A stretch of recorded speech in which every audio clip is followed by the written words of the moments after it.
7 o'clock, and welcome you all to our July 18th council meeting. And we'll start with roll call. Suzanne? Thank you. Mayor Levy? Here. Mayor Pro Tem Carr? Here. Councilmember Case? Here. Councilmember Harvey? Here. Councilmember Labar? Here. Councilmember Saunier? Yeah. And Councilmember Sawyer? Here. Thank you. Great. Thanks, Suzanne. If you'll all rise and join me in the Pledge of Allegiance.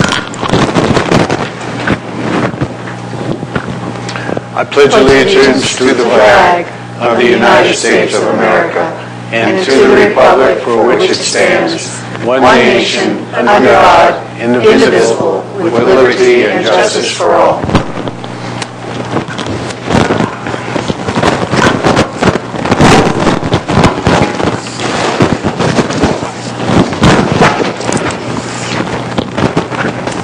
Okay, we move on to agenda item number 3 and appointment to keep Woodland Park beautiful. Suzanne. Thank you, Mayor Levy. As you have seen in Council's packet, we have an applicant for the Keep Woodland Park Beautiful Committee, which we're very excited about. Her name is Sarah Horwood, and she's here with us in the audience tonight. And I know that Council's seen her application, and the clerk's office has posted it and done everything that Council requires us to do, and she has applied for the position. Great. Council, I don't know Ms. Horwood. I'm going to have her come forward and say a few words, if that's okay. Young lady, there she is. Great.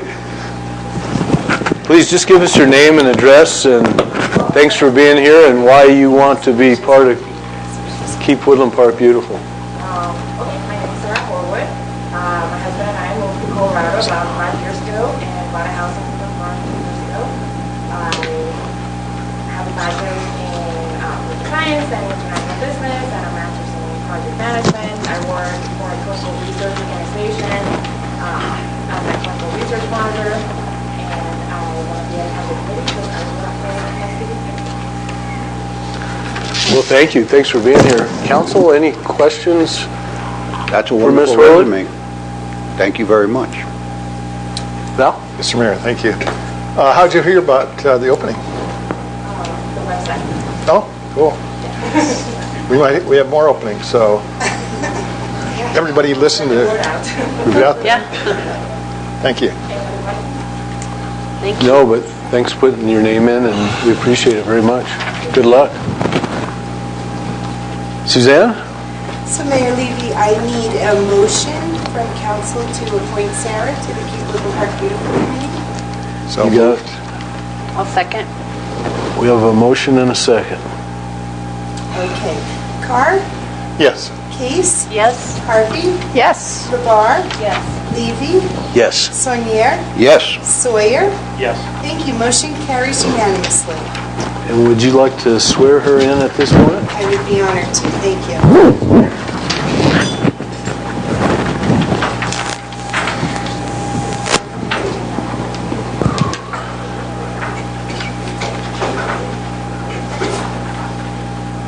Okay, thanks for the cap. We're going to just face me. I'm going to raise your right hand and repeat after me. I, Sarah Horwood, do solemnly swear A couple that I times. will support the Constitution of the United States and of the state of Colorado, the charter and ordinances of the city of Woodland Park, and that I will faithfully perform the duties of the Keep Woodland Park Beautiful Committee upon which I'm about to enter. Congratulations. Thank you. As always, the Lord has presents for you already. I didn't get Each of her it. presents. Put you right to work. Congratulations. Thank you, Sarah. They don't have any shirts that fit me. Oh, that's a shirt. I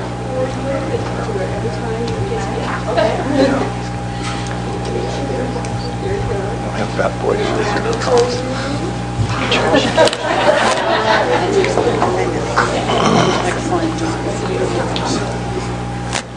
Thank you, Laura. Thank you very much. Okay, we'll move on to agenda item 3B, and Judy Gaffney. Judy here? You're gonna bring the new executive director with you.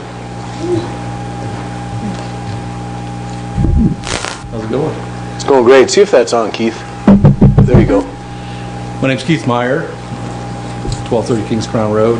I think some of you have heard that I took the executive directorship at Habitat.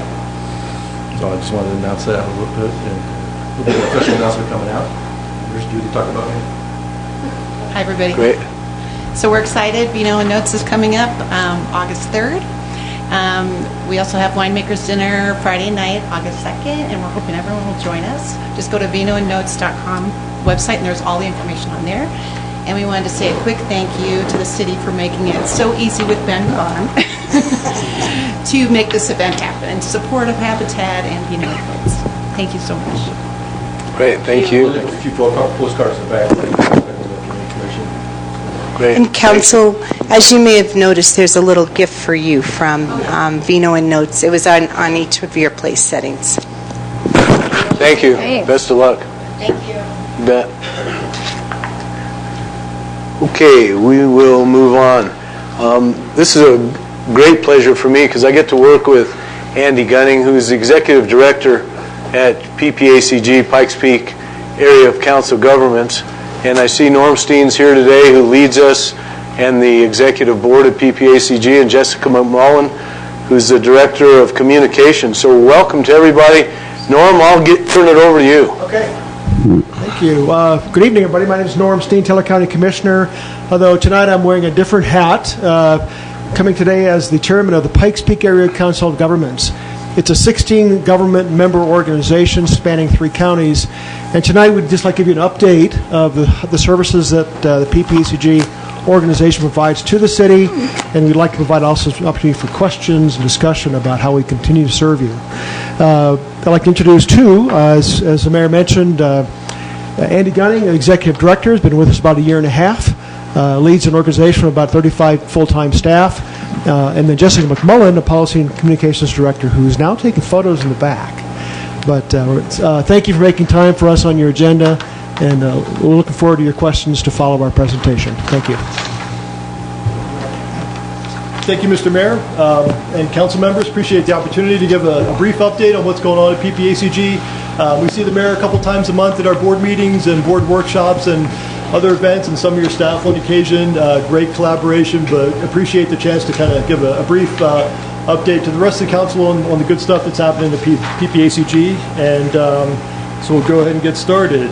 As Norm mentioned, we're a council of governments, and we serve a 3-county region. Just as a reminder, we're in El Paso, Teller, and Park counties. We serve those 3 counties and all the jurisdictions within the 3-county area. Basically makes up our sphere of influence. So as an umbrella, we're a council of governments, but we serve in a bunch of different capacities in that area as well. So I like to kind of describe it as we're really a unique problem-solving entity that deals with issues that cross jurisdictional boundaries.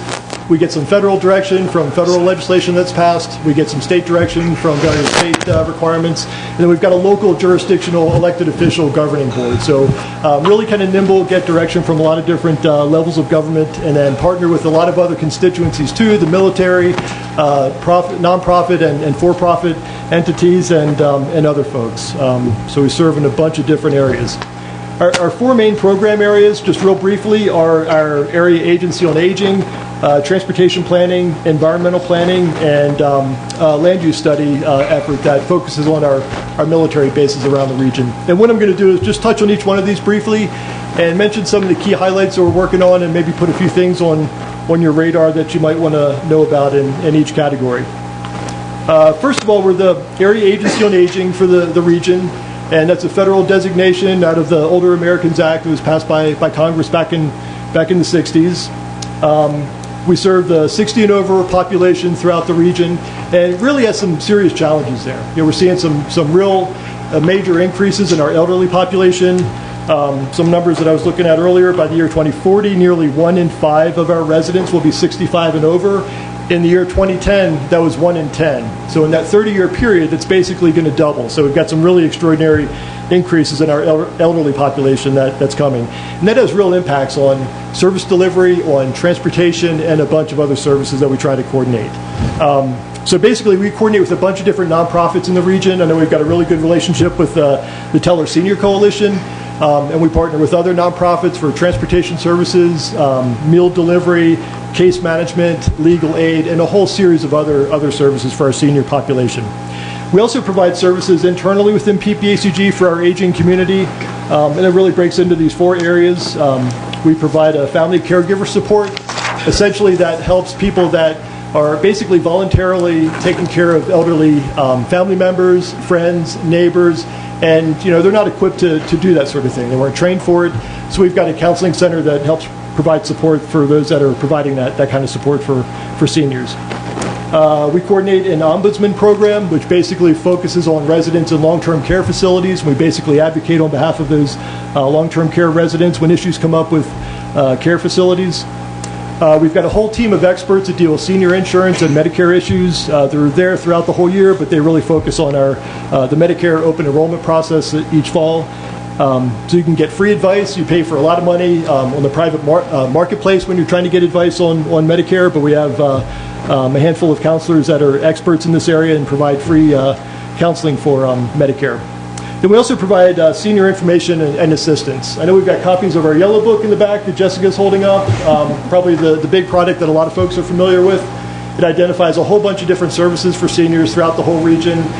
So it's really kind of the go-to for how to get connected with various services that are out there. But in that realm as well, we do a lot of training and outreach about Medicare and Social Security. We're holding a series called Sex, Drugs, and Rock and Roll to help with our baby boomer population that's now getting into retirement age. So a lot of outreach and a lot of assistance in that area. Just a couple of key initiatives I want to mention here. Always looking at ways to diversify our funding opportunities, especially with that huge wave of our senior population that's growing. Secondly, we've just adopted a 4-year plan for our aging services as well, and really 2 things popped up there as major priorities. One is transportation, mobility needs for our seniors, and we're already really focused on that. But the other one is affordable housing, and that's something that I think we're all dealing with throughout the whole region, and an area that we really haven't been involved with in the past. We're going to kind of ramp up our efforts there, and I think there's some real support we can offer as far as senior affordable housing. So stay tuned for that. And then finally, developing ways to get the word out to seniors about what resources are available. And in addition to the Yellow Book, we're developing a senior information portal, sort of a one-stop shop for various services that are out there. So moving on, just a few comments on transportation. We serve as the Metropolitan Planning Organization for the urbanized area throughout our region. And the map that you see here shows what that urbanized boundary is for our community. And Woodland Park certainly is within there.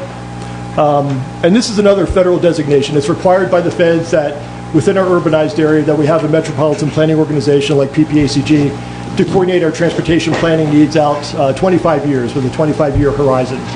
So we're going through a process right now to develop that plan. But basically, we've got to look at our long-range planning needs for transportation and then also come up with a funding plan to help support that. So that's our 4-year TIP or our Transportation Improvement Program. So as we're developing our transportation plan, we've got to look at all modes, highway improvements, roadway improvements, transit, bike and pedestrian needs, basically all of it. We've got to look at our existing system and what our needs are going to be based on population growth, and we're looking at the year 2045 right now, so we've got to look at new capacity that's needed in the system. And it's also got to be a plan that's financially constrained. We can't plan for and anticipate more projects than we can reasonably afford to pay for over that 25-year period. And one thing that really kind of drives that point home that I'll mention, came across some numbers recently where this is statewide, and going back to 1991, on a statewide basis, our population has increased 64%. Since 91, our vehicle miles of travel have increased 82%. But the number of lane miles added to our statewide system has increased 2%. So that's not a formula for success going forward. So we've got some real challenges there. So trying to balance our transportation needs with a lot of constraints, especially at the state and the federal level, as far as our revenue capacity, is really going to be quite a challenge for us. A couple of key things we're working on right now. I mentioned that we're looking out to the year 2045 for our transportation plan and should have that to our board by the end of this year or early 2020. And just to drive that the revenue need home a little bit further, looked at our draft revenue forecasting chapter just recently, and so far the preliminary numbers show that we can probably afford about 60% of what we need out to the year 2045. So again, some real challenges there as far as meeting our future mobility needs with our revenue limitations that we have. Not going to get into detail here, but we're also doing a lot of information sharing. I know we're talking about it with our transportation, our technical advisory committee with some of our staff members, how we can share information better and save us all money and resources and make better decisions with better information that we can coordinate on, and developing better tools like travel modeling assessments and things like that. So moving on to our third major program, I mentioned that we coordinated a joint land use study around our military installations, and we finished up the main study here at the end of last year. That really focuses on land use and potential encroachment issues that each one of our bases might be faced with, and came up with a whole series of recommendations on how to address that and make sure we're not making bad decisions outside the gate around Fort Carson, Peterson Air Force Base, Schriever, and the Air Force Academy. So really pleased to announce that earlier this year we got a grant to focus on implementation for that study. So we're just now ramping up our implementation efforts and really looking at how we can kind of focus in on some of those key issues to make sure we're not making bad decisions that impact our military operations. And then finally, just want to say a few words about our environmental planning area. And just one second. So we're really focused in two main areas: air quality and water quality. And really kind of want to focus on two main projects we're working on right now. We're in the process of updating, I'll mention the second one first here, is our regional water quality management plan. Basically looking at what our infrastructure needs are for wastewater to serve our population growth out over the next 10 to 20 years. And that should be wrapped up, we're hoping by the end of this year. But the key item here that I wanted to put on your radar is something that's relatively new for us, and that deals with our air quality issues. We're kind of dealing with a pollutant that's called ozone. It's something that the Denver metro area has been dealing with for quite a while, where they're basically in non-attainment or non-compliance with EPA for ozone. We as a region are getting close to that. It's a complicated measure. It's averaged over a 3-year period, and our concern is that if we have a bad year, if you will, this year, then based on our 3-year average, we could be designated as non-attainment with ozone as well. It has some pretty serious repercussions as far as how we have to develop our transportation plans. It affects the decision-making we have to make as far as transportation projects that we would invest in. We have to come up with control measures to identify how we're going to reduce emissions and come back into federal compliance. So it's a pretty big issue, so I wanted to mention that and get that on your radar. We've got a technical committee that's focusing on it right now. Had a great discussion with our board around this last week, and really trying to put out some kind of proactive measures that we as a community could embrace to kind of voluntarily reduce emissions so we don't end up in non-attainment. We've got, thank you Jessica, bookmarks in the back that show really some basic, easy tips that we could all use and embrace and put into our normal daily routine to reduce emissions just a little bit. I mean, simple things like mowing your lawn after 5 p.m. if it's really hot and sunny out that day. Or when you fill up your gas tank, stop at the click, because if it goes beyond that, it releases vapors that cause ground level ozone. So we've got some really good, easy tips that you can follow that really, seriously, every little step, every little bit that everybody does would have a serious impact and maybe help us kind of avoid that non-attainment designation. So stay tuned with that. So those were our main programs, just some other initiatives that we're working on in 2019. We've been active legislatively. Jessica's been taking the lead to develop our state legislative priorities, working with our legislative subcommittee of our board. I'm hoping you're actively involved in Census 2020 activities, probably ramping up and trying to figure out how to get the word out to your constituents to let them know that when that does happen in spring next year, that it's really important to make sure they're counted. You may have heard the figure that for each person that we miss, that represents about $1,500 per person per year that we could lose out on. And that's federal and state shared revenue that comes back to our region and our respective jurisdictions for money that's split up. And that's in place for a 10-year period. So really important to get the word out, especially with hard to reach populations. And I mentioned information sharing. We also provide service to our local jurisdictions with DOLA mini grants that we get that can help with planning and design projects, if you will, within jurisdictions below a certain threshold. And then finally, I'll mention that our board has been super active. As you know, Mayor, adopted a strategic plan the end of last year. We've been around for 50 years, and this is our first strategic plan. A lot of our work is pretty well defined by the grants and requirements that we get that come with those grants, but never really had a focused plan like this to really drive where we ought to be focusing our efforts. So this really underpins everything we've been working on, and gives us pretty clear direction going forward. So we're pretty excited to have that in place as well. So covered a lot of ground, threw a lot of material at you, but I'm happy to answer any questions. We're always here to help out. If other things come up, you can certainly let us know. We've got a great relationship working with your staff as well, and we really appreciate that, but happy to answer any questions. Thanks. Excuse me. Thanks, Andy. Council, questions? Paul? I know I truly enjoy the strategical goals. Very good meetings going on there and an excellent plan going forward.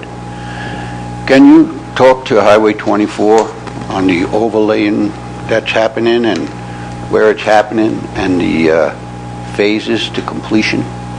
And do you have, I don't want to put you on a spot, is there anything on Highway 67 you might be able to talk about leaving Woodland Park heading north?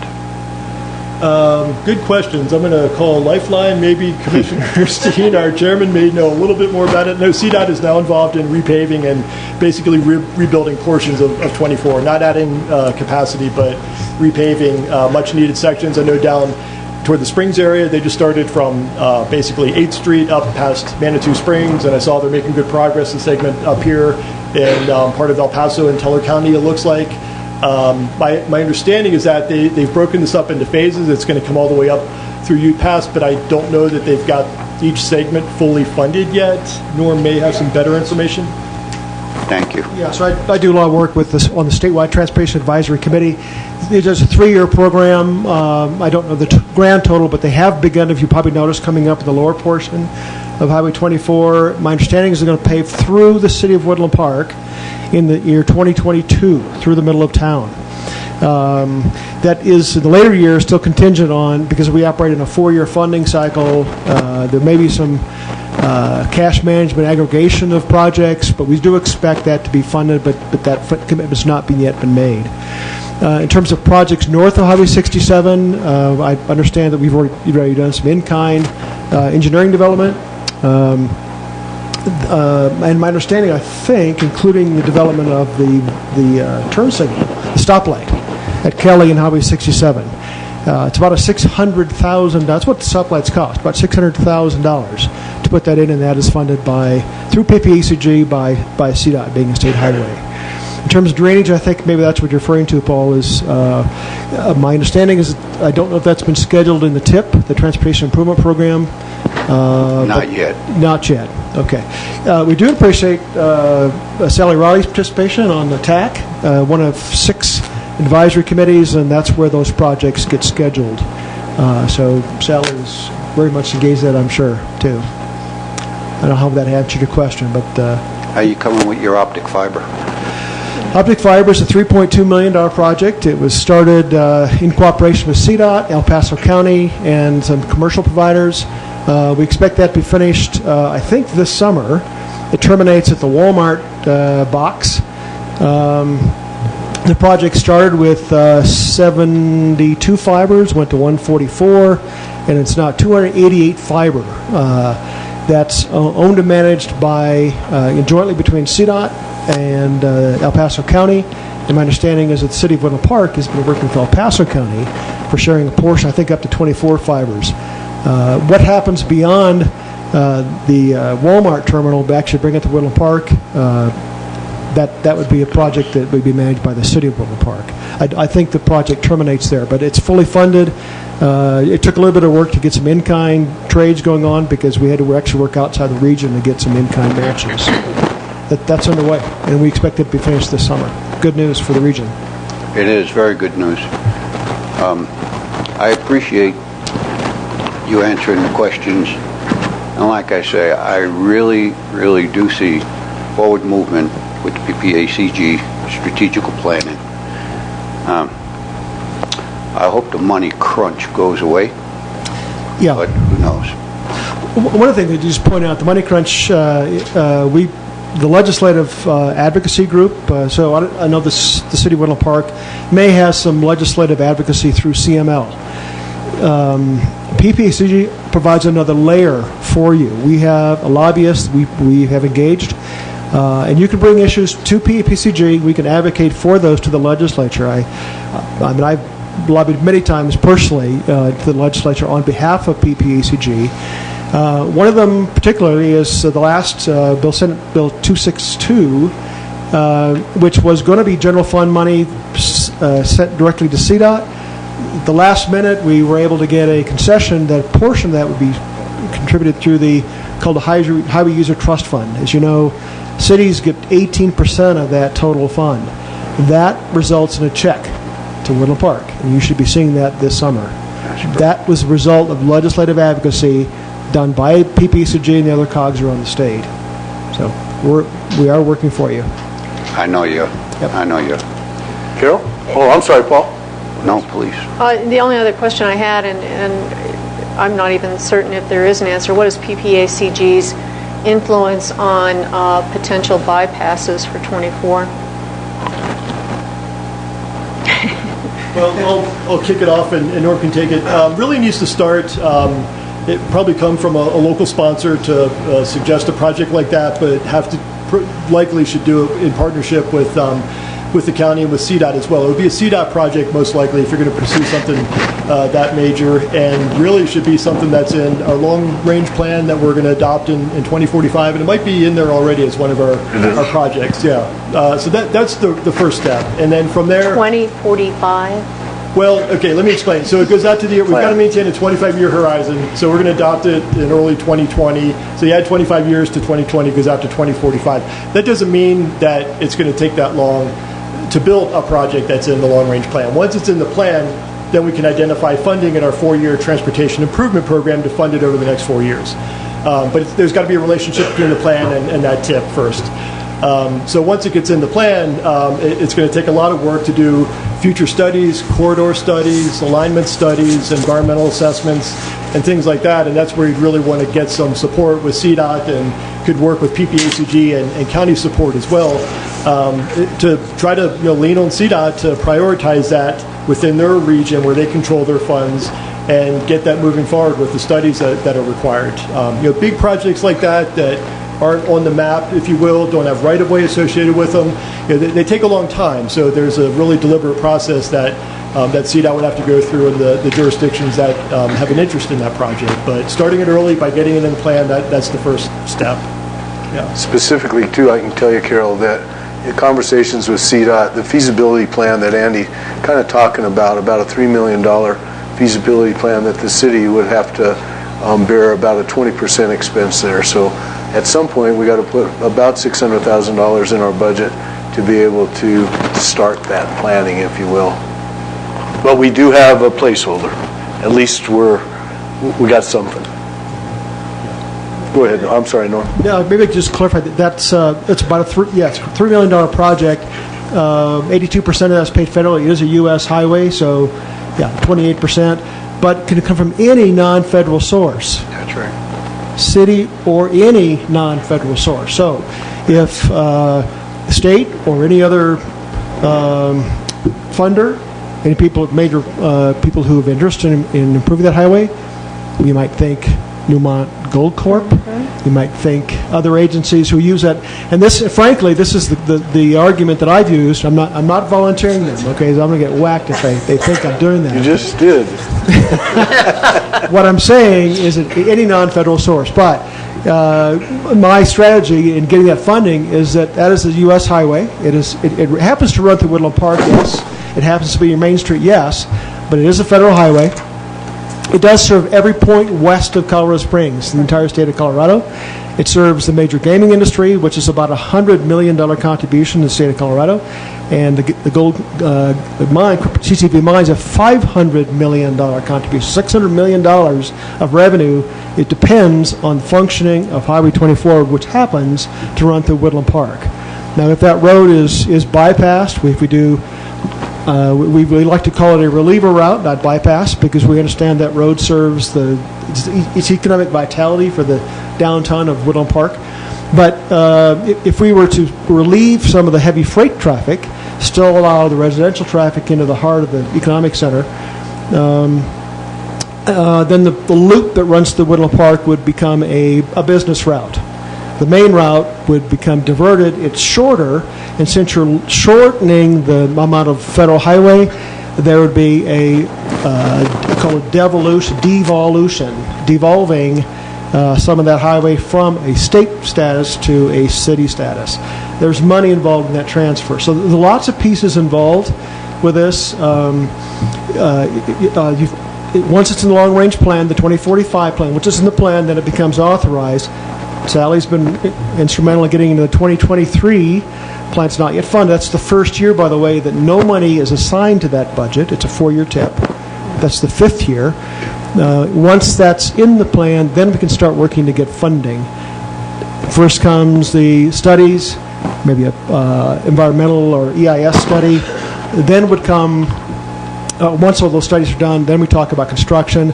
I've heard that construction could be between $80 and $100 million for that segment. So that's the price tag we've been looking at. That would be heavily borne by state and the federal government, we would hope. So, more probably you wanted to know. No, it's great. Thank you. Paul? I just would like to add, the first key step in starting this process has already been started via Sally.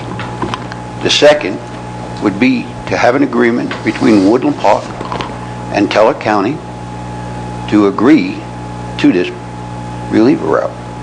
Then you could move forward approaching corporations and other private sources for funding, and you're talking about a study first, then the highway. So I hope that clarifies something. Yeah. Council, anybody else? Ladies and gentlemen, we appreciate it. Jessica's got something. I got to chime in. Okay. I would like all of your wonderful Woodland Park folks to thank John DeVoe for his service on the Community Advisory Committee. He has been a great voice for Woodland Park and regularly talks about what's going on here, what things can happen. And I'll always do a pitch. We do have an opening on the Community Advisory Committee for a citizen at large. So if you would like to see Woodland Park maybe have more than one person speaking for you, you could always apply for that. Great. Thanks, Jessica.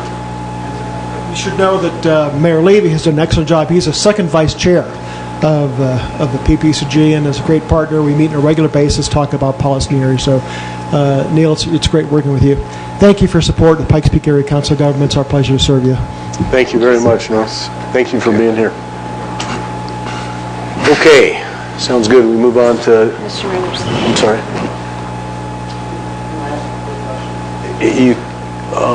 You want to ask a question of them? Yes. You can do it offline. Okay, we move on to agenda item number 4, additions, deletions, or corrections. Suzanne, do we have one? Deletions? None. No. Okay. Sir, thank you. Good. Just making sure. We'll move on to the consent calendar. Okay, thank you.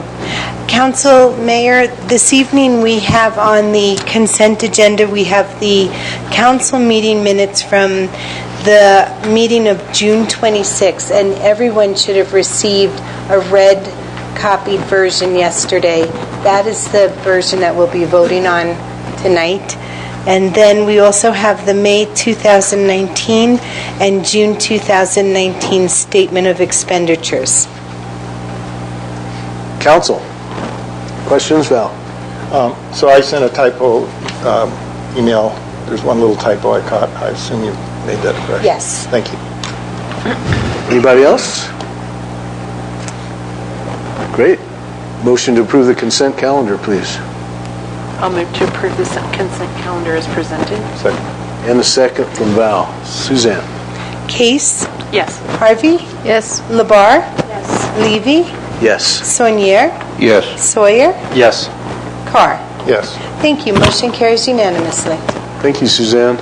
Okay, agenda item number 6, public comment on items not on the agenda. There's a couple here I'll ask right away. Brooke Smith and Joe Fury, you both have signed up for items that are on the agenda. You have your opportunity to speak either now or during those public hearings. So I'll let you think about that and we'll get back to you. In the meantime, I'll start with Chuck Gallagher. And if you'll just give us your name and address, please.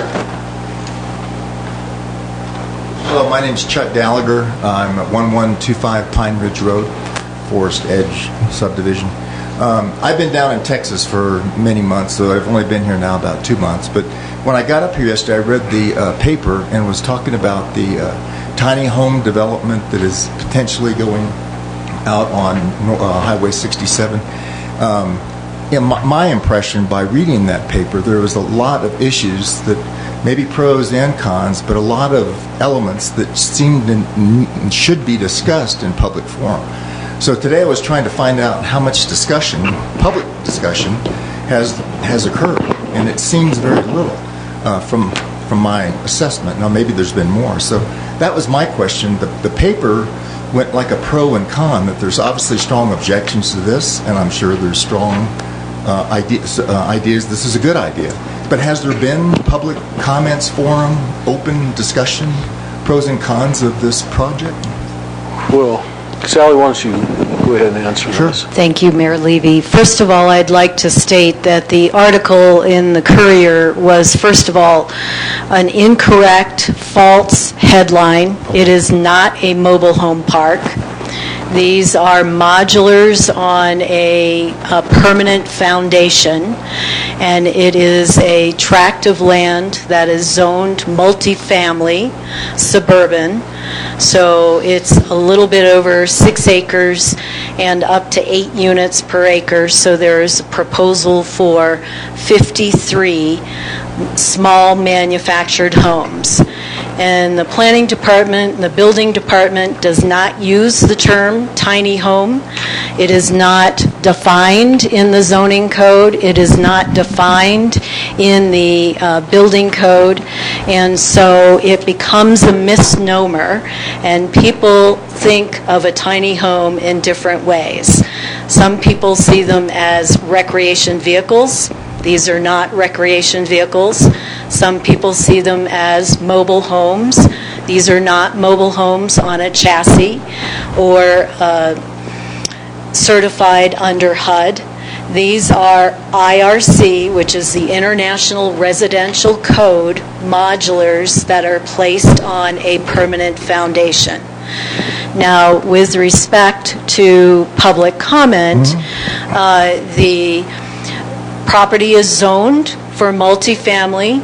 These single-family units are allowed in a multifamily zone as a permitted use. So a permitted use means that the property owner has a right to propose a project, and the staff reviews that in compliance with all of our zoning standards, design standards. And so it has gone through the first review. There has been a resubmittal. But however, during that first review, there is a 15-day period with which the citizens can come in to City Hall, look at the plans, and make comments. And we take those comments from our citizens very seriously and integrate those into the review of this project. So the Village at Tamarack has gone through one review. They resubmitted. I opened up another period of time for review. That comments were due yesterday afternoon. I received 9 letters and two petitions. So we will look at those carefully and then issue what's called a certified letter of approval with conditions, or denial. And that should be issued here either tomorrow or Monday. I mean, is that where the public would come forward and give their... My only concern was, how do people even know about this without that article in the paper? It is posted, the property is posted, and the neighbors are notified within 150 feet, and there has been quite a bit of chatter on social media. We also post this information on the city's website as to what projects are being under review. I understand that, but the normal person is not going to go out, I would think, on Highway 67 and read the posted. All I'm saying is I've been in your position. I was on city council in my city in San Antonio, and all I know is the best thing I think a council can do and the citizens can do is active, open, public discussion. Even though the city might be, I know you're doing everything by your laws and procedures and process. Nobody's accusing anybody of anything. It just seems to me, and then last night I was just walking through a memorial park, which is a wonderful park, by the way, whoever brought that to us, thank you very much. But, the citizens were there looking for signatures for people trying to say, we want discussion. They're not saying this is a horrible, horrible idea. And ma'am, with all due respect, isn't the home 543 square feet? Is that not the definition of a little home? 543 square feet? They are small manufactured homes, yes. And the other concern is how can the developer maintain the property? These people never own the property. A 99-year lease that they never own the property? So I guess if I could go to your point of why is this not a public hearing process? Thank you, sir. Because that's not the way the code reads. This is a permitted use, and under the code with a permitted use, there is no public hearing process. If this was a conditional use or a variance or something else, there would be a public hearing process as a part of that. But this particular use in this particular zone with this particular code, that's why. So to your point, yes. Into the future, if the public feels that we need to adjust the zoning code to make those changes, we certainly can. We can't change it retroactively to affect the current project. Right. But that's why, to your point, there wasn't public hearing, and to insert additional requirements where the code doesn't allow puts the city at risk. I understand. You're going to follow the process. It just seems to me there seems to be, ma'am, I didn't know the article. You don't know the article is incorrect and totally wrong, but when you read it, there was a lot of red flares popped up there that I just come back again. And then, is it correct that the next action is when whoever that guy comes to the board on looking for water permits, and then is it a done deal? If you guys give them the water permits, is the project rolling? Is it done? So at this point, there hasn't been an issuance of a denial or approval. So we're not at that point yet. No, but I mean, if he comes on August, whenever it is, the next meeting, and he asks for his water assessments, and you give them to him, is the project then we're building all those homes? So the assumption is that there would be an approval out of planning commission or planning department, which hasn't happened yet. Okay, I understand. But the assumption is if there was one, then the next step would be that there is an opportunity under the code for an appeal process, and the appeal can take effect at that point if people have that interest, and that's in the code as provided. One of the things City Manager Tangeman always talks about is we're about next year to do our comprehensive plan. So this is a great time, a lot of interest of how we want to see the community. We'd welcome you to make sure you get involved in that process as we go through it, because ultimately, like I said before, we can't adjust the process midway through, but certainly we can look into the future and how we can do better. I know I'm running along there. I understand. If I could just have one more question. Is it true that the developer of this is the owner of that trailer park that's across the street from Walmart? Is that the same person that's going to develop this new development if you approve it? I think they're both part of groups, so it's not a single owner, I don't believe, in either case. But there could be some duplicity there, yes. I have a question for clarification. It may help the speaker. If the planning department approves the project as a permitted use, what recourse would neighbors have, if any, if you approve it? Could they appeal to either the council or Board of Adjustments? The appeal process is within a 10-day period after the letter is issued, then the citizens can apply for an appeal, and that will be scheduled before the Board of Adjustment. If the letter is a denial and the applicant would like to appeal the denial, then that comes before City Council.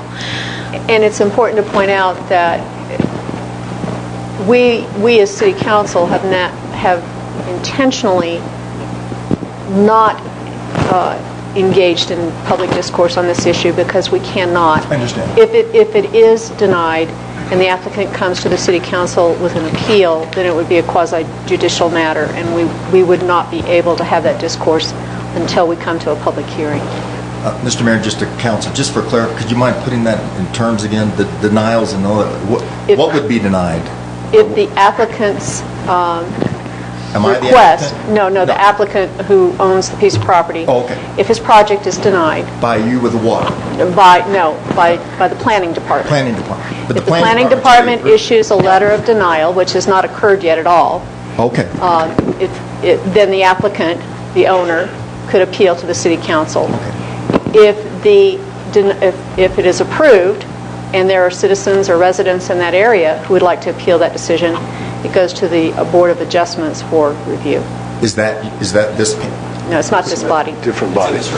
Okay, just a different meeting. Okay, so, and that'll go, I promise. Then there is a vehicle of review, discussion, appeal by the citizens if the councils or the planning committee says we're pressing on. The planning department. Okay, whoever. The citizens still get a shot. Only if it is approved. If the city approves it, the citizens can say, can we discuss this further? With the If I'm Board of understanding. with the Board of Adjustment. Yes, sir. Okay, but not you. No. At that point, is it already approved then? Yes. So we're running through. So all we're doing is a but cert and not the city council? If it is approved and that group decides to appeal it to the Board of Adjustments, that's one action. A second action will occur, and that's a review of the water taps. That comes to the City Council, and that will require a public hearing. But the council, everybody agrees this is the best thing for the city? This is the best? We haven't had this discussion. We don't know. We're not there yet. Thank you very much So, for your time. and if Thank you. I may just clarify one thing. The planning department has not approved this yet. Thank you. That was a misquote in the newspaper. What was misinterpreted is that this is a permitted use by right. Right. That does not grant approval. Understand. But it is a permitted use by right, and should all the standards and the conditions in the zoning regulations be met, then the staff is obligated to approve it. Without the council's vote or input? or Without the discussion? council's vote. So it becomes a one-person decision? No. No, it's approved, by it's a charter approval. Okay, if you want to change the charter, we can. It's a zoning code. But it is not one person making that decision. A planning person. It is all of us and our referral folks, fire, CDOT, all those folks who are making the decision. Thank you very much for your time. Thank you. Mayor, I'd like to add one thing. One of the individuals in the group built Trail Ridge Apartments. So you can see how beautiful Trail Ridge Apartments are. So I'm not going to tell you whether I'm for or against it, but I'm just saying that, the individuals involved have different backgrounds, and one of them built Trail Ridge. Right. And you know how nice that is. Nice. Right. So. Thank you very much for your time. Thank you. Appreciate it. Mr. Gallagher, I'll say this, I've never met you before.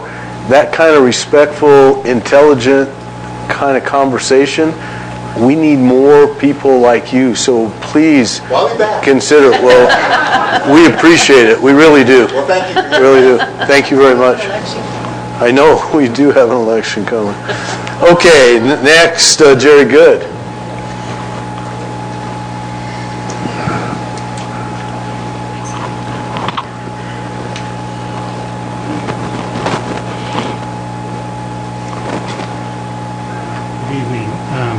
Jerry Good. I reside at 1005 Sun Valley Drive. I own Williams Log Cabin Furniture, and I'm a DDA board member. After his comments, I'm going to sound like the idiot, but here goes. I just feel the need that I have to speak up. At the last council meeting, Ordinance 1348 was voted down by a 4-3 vote. Miraculously, it got revived and sent back to the Planning Commission to render their opinion on this. I attended that meeting, and I observed the city manager who was there, indicating that he was representing the city council as none of the council were available. Then he and the planning director proceeded to give a very pro 1348 presentation. I think was very misleading to the Planning Commission. And given the fact that it was voted 4-3 to rescind it, I don't feel that he was proper in his interpretation. Planning Commission was giving very misleading info. I'm asking our special interests controlling the city manager and the planning director. DDA was unanimously voted to oppose 1348 at our last meeting. It is time to shut down the special interest attack on the DDA. Thank you. Okay, next I've got Joy, I hope I'm pronouncing this right, Joy Wars? Okay, I'm sorry if I didn't pronounce it correctly. Mr. Mayor? Yes, sir. Can I mention to everybody, when you're up there, speak directly into that microphone, right straight into it, and get close to it, because we can't hear a lot of this stuff, and it goes out on our video feed, and our public record is part of that. So please project your voice if you can, or at least get close to the mic. Thank you.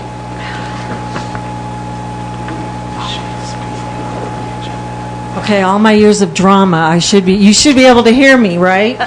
My kids always say I never need a microphone. Excuse me, just to make sure, if you're speaking on one of the two public hearings tonight, this can be your time, but I would recommend you hold it until that time. Well, I'm going to address the changes in the rates at the UPCC. Okay. So that's totally different. This is a good time to do that. Okay, good. Thank you. Would you tell us your name? Yes, Joy Ward, W-A-R-D, and 1758 Kiowa Road. I live in Florissant, but I am here representing the Woodland Park Community Singers. The Woodland Park Community Singers has been around for over 20 years, since about 1996. We've taken pride in bringing cultural events to the community.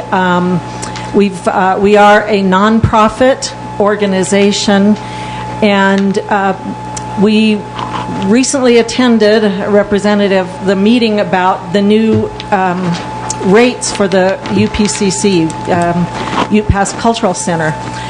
And as a nonprofit group, we feel like you've just priced us right out of a venue. We can't afford that.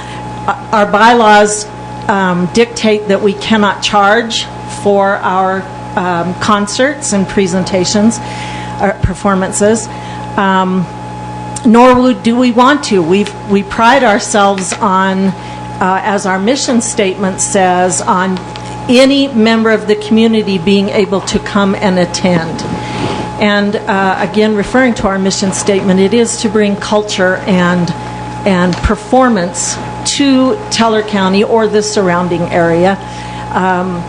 And we just feel like that these new price increases have dramatically impacted us. Our first instinct was said, well, I guess we'll go look for someplace else. Well, there aren't a lot of someplace else's in Woodland Park. We did look into the high school and the middle school. It's prohibitive, not necessarily for price, but for availability. Especially, everybody wants to do a Christmas concert. We're the same way. So, again, as taxpayers, we feel like that the UPCC's been funded. We're not sure why this really changed, and so we're just kind of asking that perhaps we can review, go back and revisit this, and maybe look for a revision to help we nonprofits out a little bit more. Great, thank you very much. Thank you. Sure. If I can, I'll just respond real quick in that based on your criteria, I would ask that you talk to Nicole Evans. It sounds like you do fit within the criteria that you would not be charged if you don't charge a fee for your programming, or you charge a fee to a vendor, and it's open to all public, either the city as a sponsor or affiliated with the program.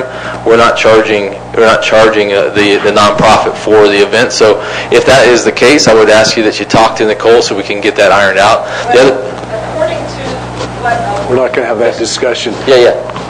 Yeah, you can talk to Nicole, but we're not going to have this discussion here today. And last thing I want to say is that in terms of taxpayer dollars, the facility itself was originally renewed or renovated over 25 years ago, so it's that financing of that facility, it's past its useful life, and so now we're in the capital renewal phase of that facility so that we can keep it running and keep it to the level that our community expects, and that's where these changes have come. We've gotten into that phase now. We were struggling for 5 years just to get carpet into place, and so last year we were $70,000 in the hole on that facility, and so there's only so much you can do without making changes to the fee structure.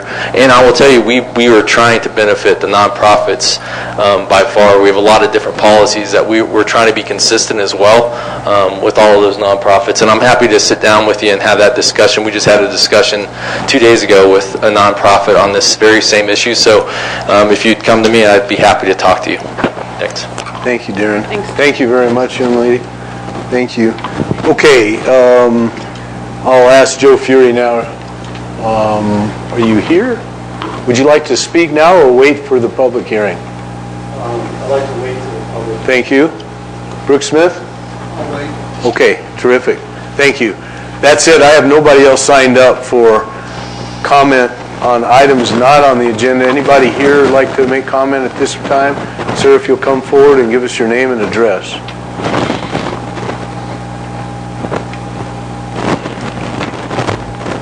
Hello, I'm Tim Taylor, 1440 Eagle Trace Court, and I had a question, not to beat a tiny house to death, but on an article that came out of KOAA yesterday, I think, the last sentence on that was a comment that the developer would like to eventually sell this project back to the city. And I would like to know, how would that happen, and would the city like to have that project in, say, 5 or 10 years? I think it's just the infrastructure, isn't it? Sally, would you like to respond? I have not heard that comment, Yeah, so I have the website, but I'm not sure that the newspaper. I think what it said was a homeowners association, not the city. I can read the exact website quote if you'd like. It doesn't matter, sir. Here's the reality. Just because you got it online doesn't mean it's correct, right? I'm just saying, in an interview, Understand. this is what he said. I understand. And so I was just asking, if that hypothetically occurred, what would the city's position be on taking over that property if it gets approved? We all know it's not approved yet. That's a hypothetical we haven't thought about. So, okay. But I appreciate you bringing it to our attention. If I read it, I'm sure somebody else read it. Thank you very much. Thank you very much. You bet. Excuse me. Sir. Sir, everybody in the audience, we make sure up here in council that we stay way far away from these things until they get right in front of us. So a couple of my fellow councilmen persons here have talked about that we don't know anything about this in theory. We have no clue what you're talking about. Reality. And we don't engage in interactions, whether it's social media or any place else. And so I appreciate that you're bringing these things forward. It's probably the first time we've heard about these things. It's not because we're ignorant or we don't read papers or watch TV, but we make a concerted effort to watch out for quasi-judicial things. Several of us have been involved with this for many, many years, and when we look like we don't know what you're talking about, it's intentional, because we want to have an open mind when it actually does come in front of us. Thank you. Great, thank you. Okay, we will move on then. Ordinances on initial posting, and item 8A, and Laura Pellegrino. Thank you, Mayor Levy. This is the first reading of Ordinance 1349, Series 2019, to rezone from suburban residential, SR, to community commercial, CC, and Ordinance number 1350, 2019, for a conditional use permit for 1809090G1, which is a reference to the municipal code, for contractors and construction services, and 1809090V1 through 4, which is wholesale trade, distribution, warehousing, and storage uses, all on a 2.24-acre site in the northwest quarter of Section 24, Township 12 South, Range 69 west of the 6th Principal Meridian, with an address of 930 West Bowman Avenue, as requested by Rampart Investment Group, LLC. So tonight is the initial acceptance and first reading of both these ordinances, and the staff request is to schedule the public hearing for August 1st of 2019. Thank you, Laura. Council, any questions? We're on first reading. Do you need separate motions for the two? So, I think that would be clearer. That's good. More clear. No? Just to clarify for the audience, is on Bowman, when you turn on Bowman, there'd be the gravel store pits for CDOT, big buildings. That's the lot they're talking about. I think CDOT moved over to Divide, so that's empty. So just to clarify, that's where it is instead of all this GPS jargon. Thank you. Anybody else, sir? Yeah, it's residential. Yeah, it's residential right there. There's condos right across the street. In fact, I lived 5 houses away from that, so it's glad to see that it's going to be more houses there, more residential. Thank you, Councilman. Anybody else? No, we'll take two motions for first reading 1349 and first reading of ordinance 1350. Motion to approve 1349 as stated. Thank you, Suzanne. Thank you. Initial posting. An initial posting. Yes. Thank you, sir. Harvey? Yes. Labar? Yes. Levy? Yes. Sonier? Yes. Sawyer? Yes. Carr? Yes. Case? Yes. Thank you. Motion carries unanimously. Thank you, Suzanne. Val, you want to repeat that for 1350? Motion to approve ordinance 1350 on initial posting as stated. Thank you. Second. Thank you, Suzanne. Thank you. Labar? Yes. Levy? Yes. Sonier? Yes. Sawyer? Yes. Carr? Yes. Case? Yes. Harvey? Yes. Thank you. Motion carries unanimously. Okay, thank you, Suzanne. We'll move on to 1351 on initial posting, and Kip Wiley. Thank you. I have a similar request if I could talk about 8B and 10A together, because they go together, and ask for separate motions on each of those. Happy to present Ordinance 1351 and Resolution 844 in front of you.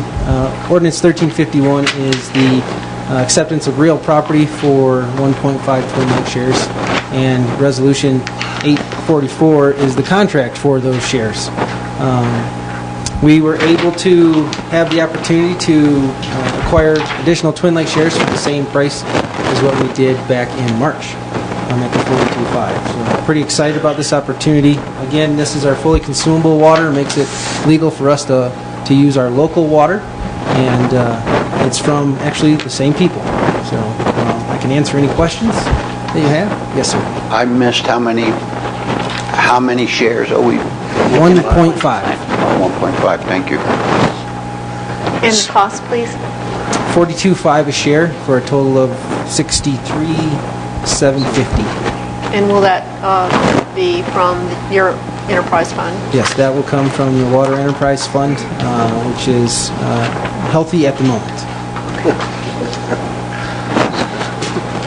Val. Thank you. So we're doing initial posting on an ordinance, but you're also asking later on for a resolution.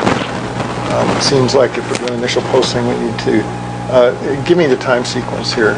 So the initial posting is for the ordinance for accepting the real property, so it'll come to public hearing. And then the resolution is approving the contract for purchase. But there's a third piece still. You'll have the public hearing in 2 weeks from now for final acceptance of the real property. I guess my interest is time was of the essence sort of thing. It is. It always is. This came to us literally last week. That's why Suzanne had sent out approval for the agenda. At this point in time, we are their favored purchaser because they were having time difficulties with another person. So if we approve the initial posting and somehow approve the other one later on, and we approve the public hearing later on, then you're all set to go. Can you start before that? In other words, are we losing our place in line? No. Okay. So if I could interject, I know the way that the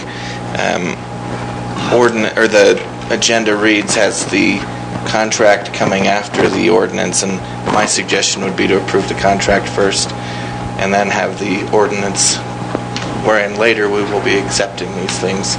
Contract kind of solidifies the deal, and then the second part of the process is actually accepting the property. So I know that they're out of order on here, but that would be my suggestion.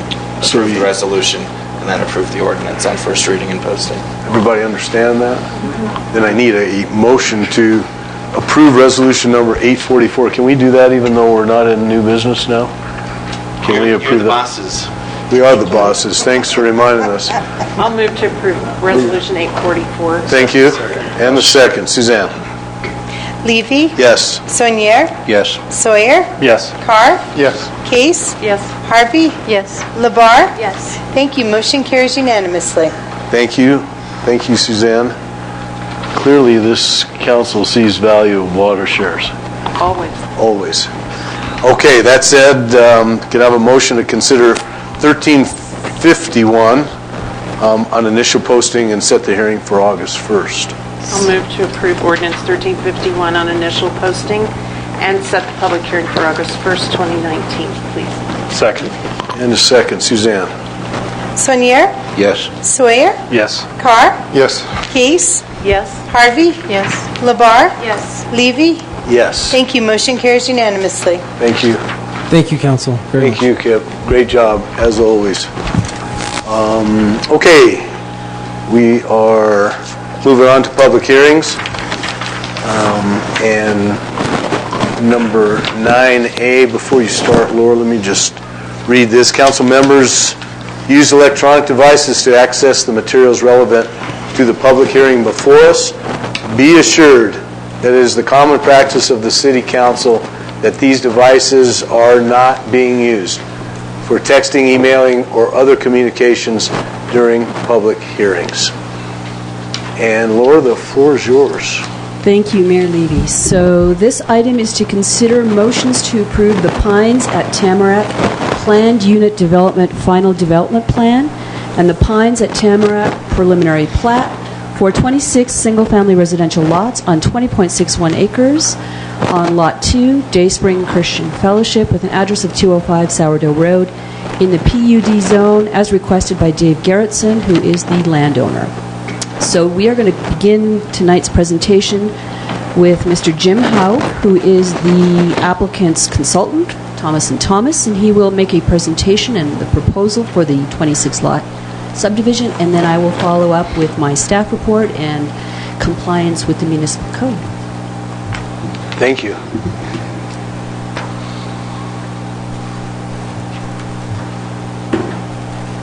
Thank you, Mayor. And You put that microphone in a great spot. That's perfect. Thank Right you. about there? Thank you. Okay, thank you.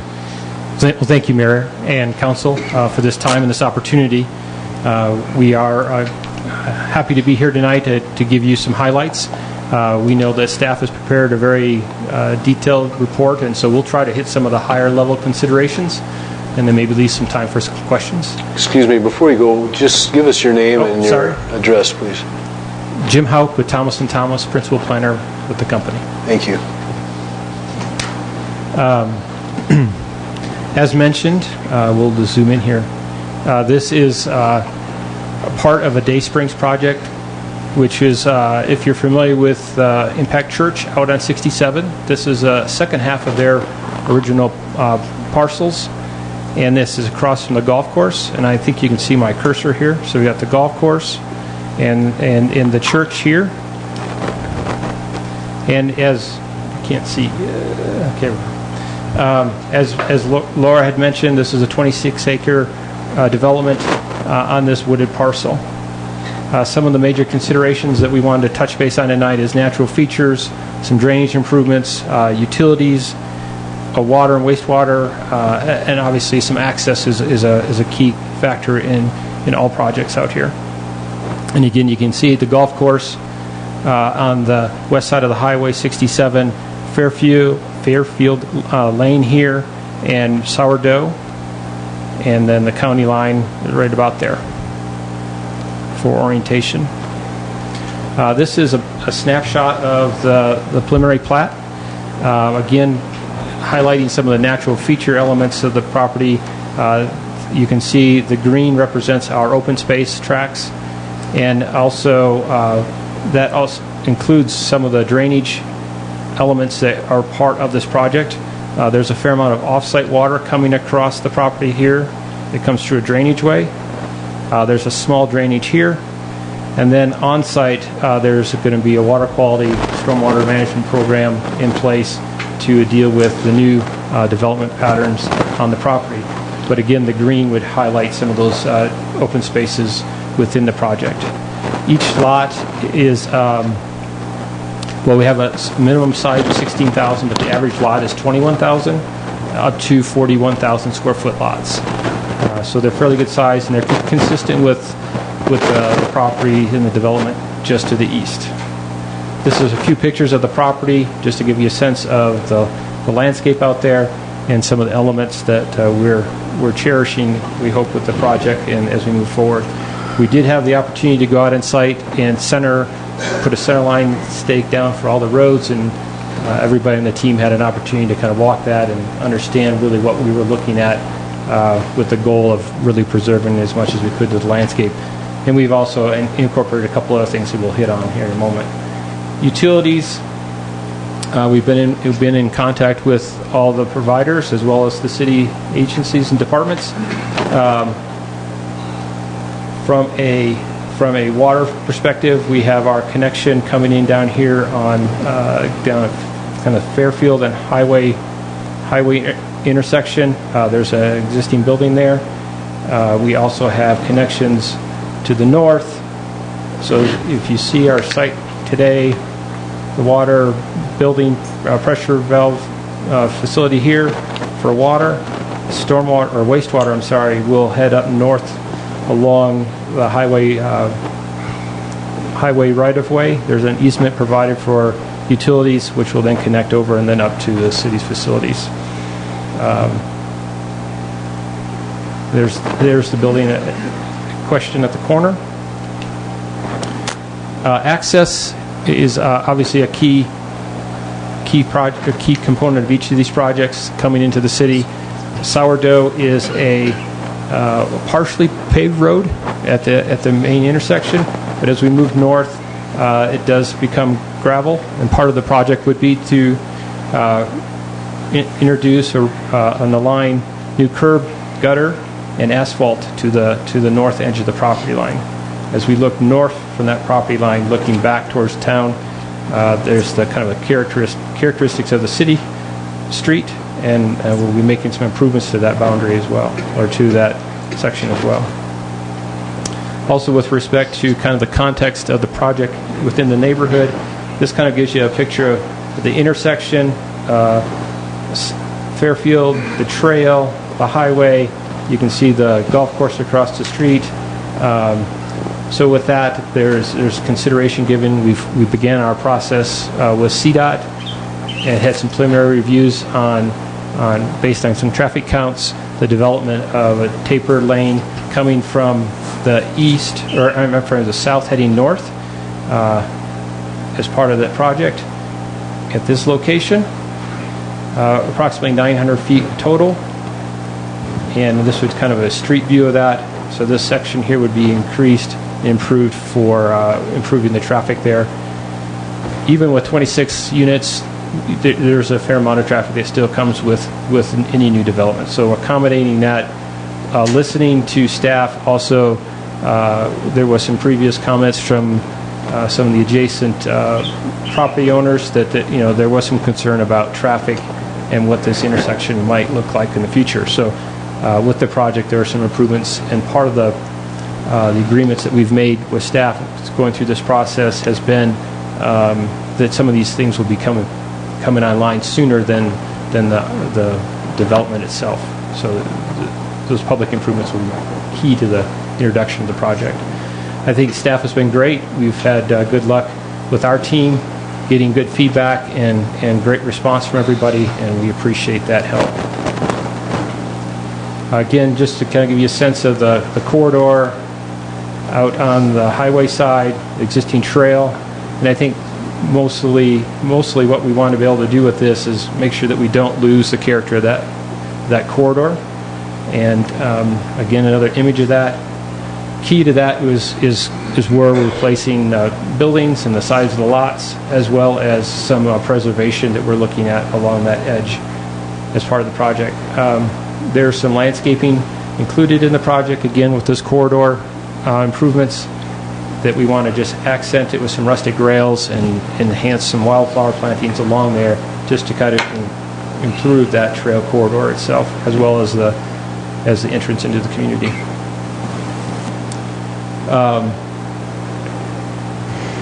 With this as well, mitigation is a concern, and both through HOA and through some covenants, we are beginning to develop the steps and pieces and management tools to put in place to help protect the property as well as this corridor. The first level of mitigation would be handled by the development, first phases, and then with the covenants there would be additional responsibility put on the homeowners and the builders themselves to maintain and protect some of the landscape through there, but also provide for some forest management and fire protection. Again, the open space is part of the HOA's responsibility. There will be the complete conditions for the homeowners association, as well as the covenants that we see going forward and would be adopted with the final plat.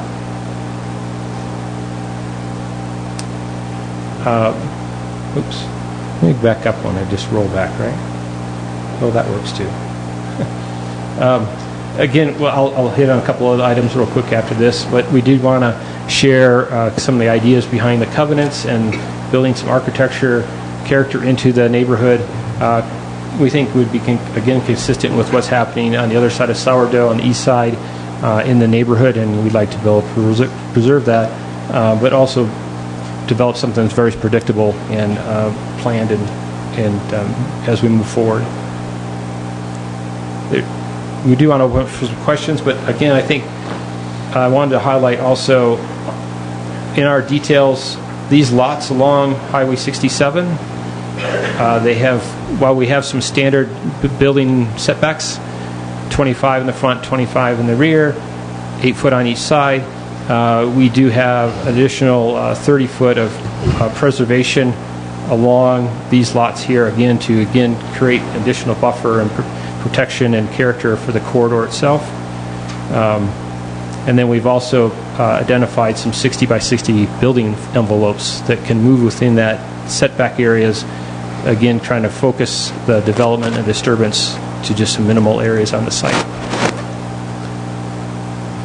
With that, I think we've felt good about where the staff has taken us and the feedback we've gotten. I believe we've addressed everything and feel pretty good about where it's going. We'd love to take any questions or collect any additional feedback to fine-tune it. Let's get a staff report and then we'll come back and have questions from council. Perfect. Thank you. Thank you very much.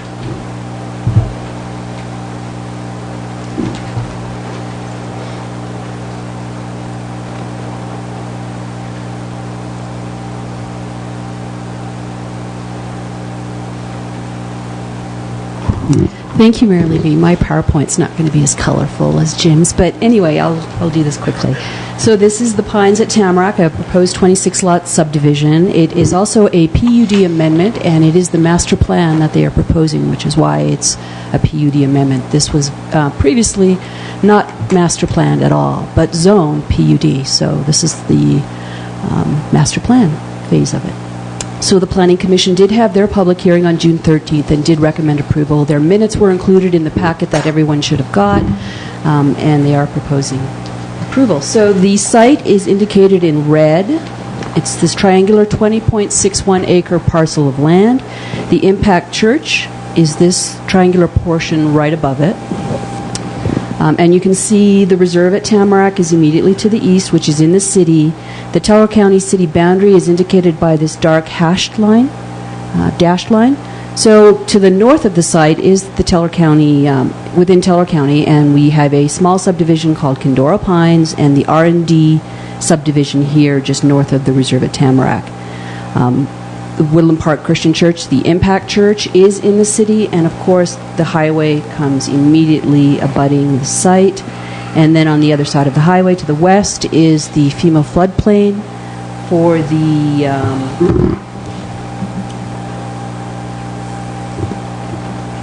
Trout Creek. Sorry, I have to get my creeks right. And the golf course, of course, is right there as well. So that is just a quick overview of some of the surrounding uses. The trailhead, a little tiny piece here just south of the site, is owned by the city. It is a small little parking area, seating area, and access to the Centennial Trail from that point.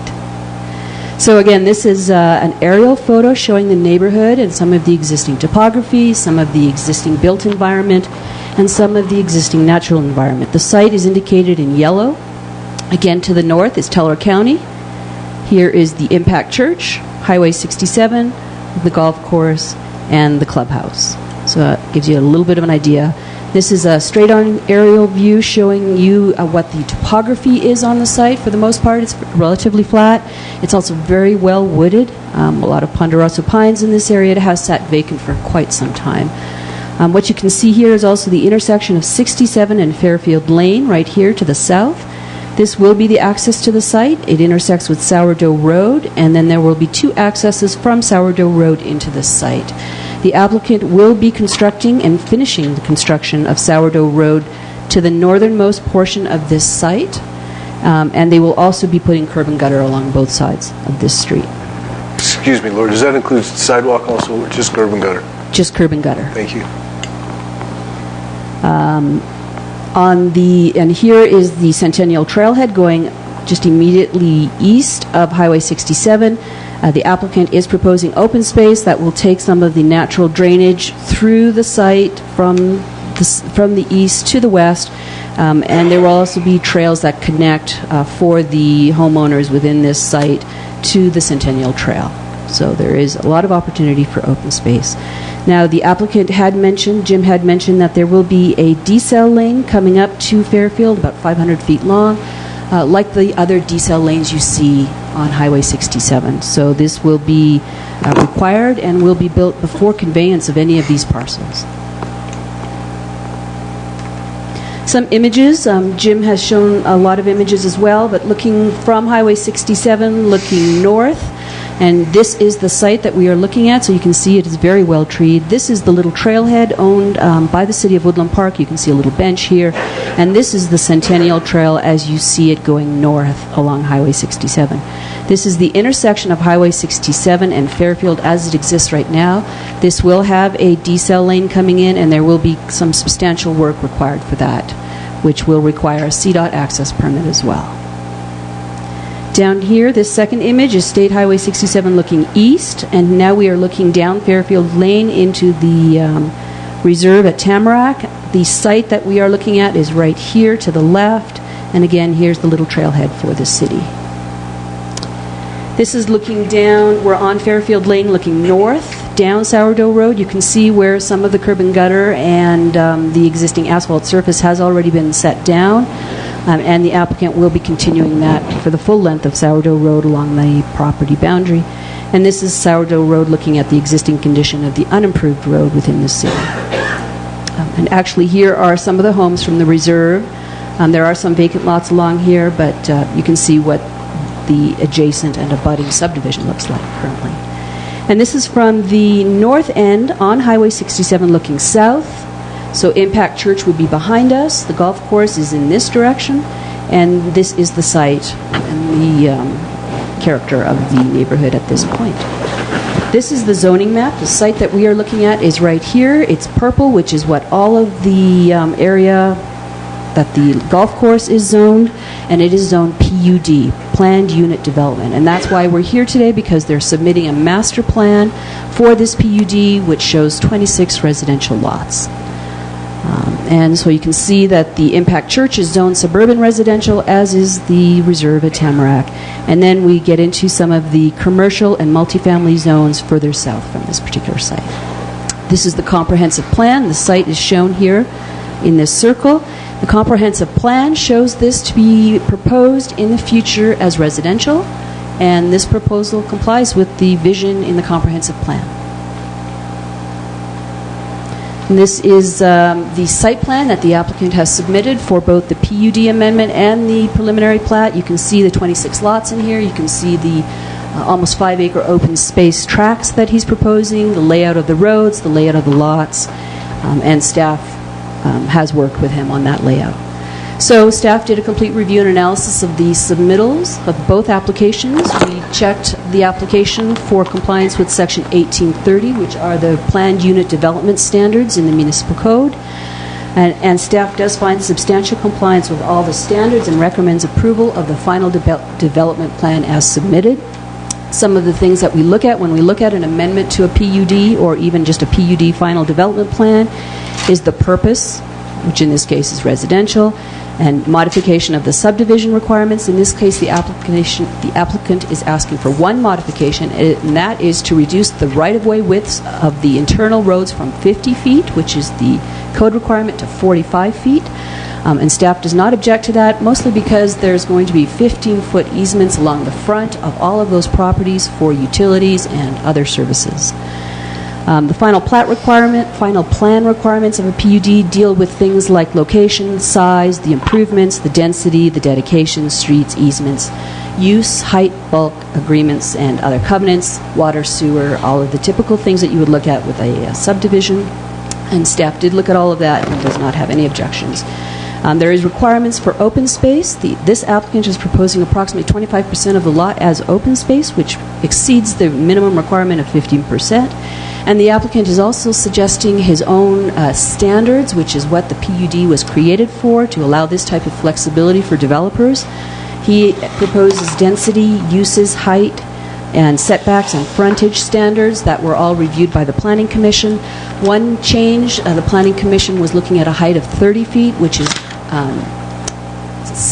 identical to the suburban residential zone district. The applicant has increased that to 35 feet. Staff does not object to a 5 feet difference. That would make it a little bit easier for them to build the type of roof and the architecture that he had displayed. And then finally, parking and landscaping, and the applicant has made proposals for both of those items, and staff agrees with everything that he's proposed. We also did a review of Section 1720, which is the standards related to a preliminary plat. We looked at the drawing standards. The applicant has submitted a preliminary plat drawing. We looked at the subdivision and zoning regulations, and the applicant meets all of those regulations. We looked specifically at the purpose of the plat, which is 26 residential lots. We looked at the site and the constraints on the site, the street frontage, easements, stormwater, drainage, lot arrangement, dimensions, and coverage.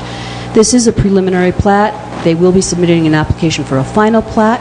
They propose to do that all in one phase. My staff report had said that they were looking at phasing it into 2 phases, but they have since, they're going to do it all at once. Everything's going to be built all at once in one phase, which is better. So staff does find substantial compliance with all of the preliminary plat standards and recommends approval of the preliminary plat with conditions. So there were 2 changes to the staff report that I wanted to highlight. The first was the change in height from 30 to 35 feet, which the Planning Commission did not have a chance to look at, but staff does not believe that's a substantive change and does not need to go back to the Planning Commission, and staff agrees with the change. And finally, the phasing. So the applicant had originally looked at two phases and now is looking at 1 phase, and really the phasing was just to get an idea of how this project would be constructed. So we're okay with 1 phase. So the staff recommendation and the Planning Commission recommendation was for approval of the planned unit development based on the findings in the staff report and as presented at public hearing of the request by the Pines at Tamarack LLC, Dave Garrettson, who is the landowner, for PUD number 19001, planned unit development, final development plan, including the dimensional standards for 26 single-family residential lots on 20.61 acres on Lot 2, Dayspring Christian Fellowship, 205 Sourdough Road in the PUD zone with a height of 35 feet, and that is reflected on the site plan that is submitted as the PUD amendment.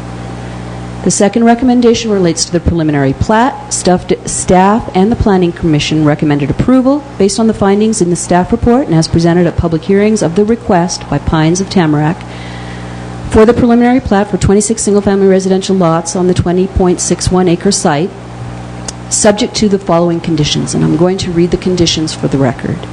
1, prior to the installation of infrastructure, the applicant shall submit and receive approval of a zoning development permit for that infrastructure, which application shall include the final utility plan with all the profiles and all of the other conditions that staff came up with as we did the review of the applications, the final grading and erosion control plan for the entire site, including the off-site improvements, the Highway 67 and the Sourdough Road improvements, the final on- and off-site street plan with all the profiles with curb and gutter on both sides of Sourdough Road, a final drainage plan and report, the approved CDOT access permit, and the approved stormwater management plan. So that is prior to installation of any infrastructure, and that is our typical standard process. Condition number 2, prior to construction of State Highway 67 improvements, the applicant shall receive appropriate construction approvals and permits as required by CDOT for work within CDOT right-of-way. Condition number 3, prior to conveyance of any proposed lot, the applicant shall A, record a final plat, B, repair and upgrade Sourdough Road to city standards for the full length along the eastern boundary of Lot 2, or enter into a subdevelopment agreement to fully secure with an acceptable guarantee all costs for the installation shall be borne by the developer. And C, construct the deceleration lane on Highway 67. Condition number 4, prior to recording the final plat, the applicant shall submit covenants, which include deed restrictions that establish a homeowners association to guarantee the architectural and landscape design and maintenance of the common open space. And 4B, park development fees have to be submitted with the final plat. That concludes the staff report, Mr. Chairman. There are 2 motions as proposed. If there are any questions of me or Mr. Jim Howe, now would be the time to ask them. Thanks. No one's called me Mr. Chairman for a while, so I appreciate that. Council, Noel, we'll start with you. And have the Mr. neighbors, Houck, if you'd like to come forward, you can also. Go ahead, Noel, sorry. have the neighbors to the north been notified? Yes. Everybody within 150 feet was sent a letter, and that includes the properties in Teller County. Okay. And then we posted 3 posters on the site, and we have done the courier notification as required. Okay, and once this is completed, is the and maybe this is for the applicant, is the roads going to be handed over to the city, or are they going to stay within the HOA? How is that? The roads are all public roads. The Sourdough Road will be accepted by the city, and then we'll go on a warranty period, as will the interior roads. Okay, good. I had 2 more questions, but I forgot them, so I'll come back. Carol? I don't recall the requirement for an HOA as part of a PUD. How do we enforce that?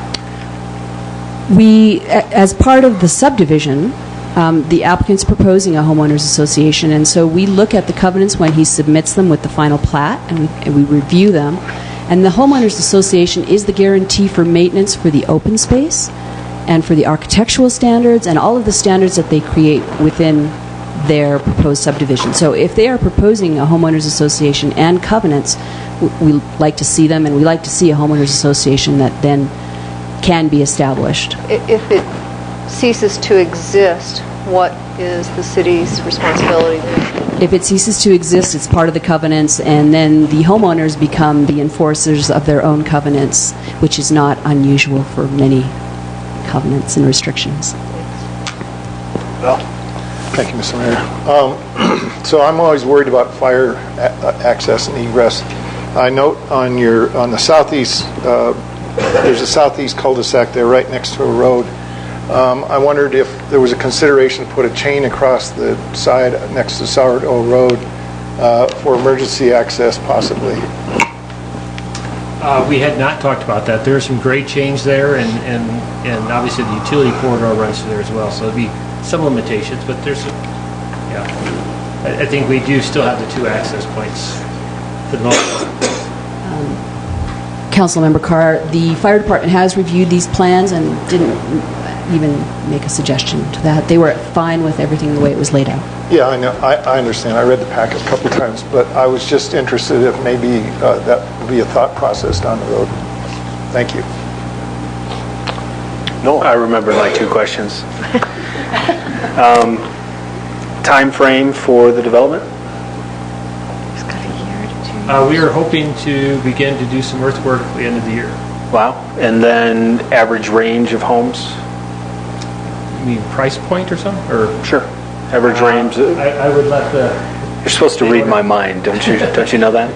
Yes. Price range. It should be pretty consistent with what's across the Sourdough. The same reserves there. So okay. That's kind of the target. I like it. Okay. Paul? Can you please explain the path of the water after at least the detention pond and down your drop fault? Where does the water go? Can you see the mouse or the cursor here on this map? Yeah. Okay, so again, this is the drainage. Mm-hmm. The existing drainage that comes across the property will continue as is. Okay.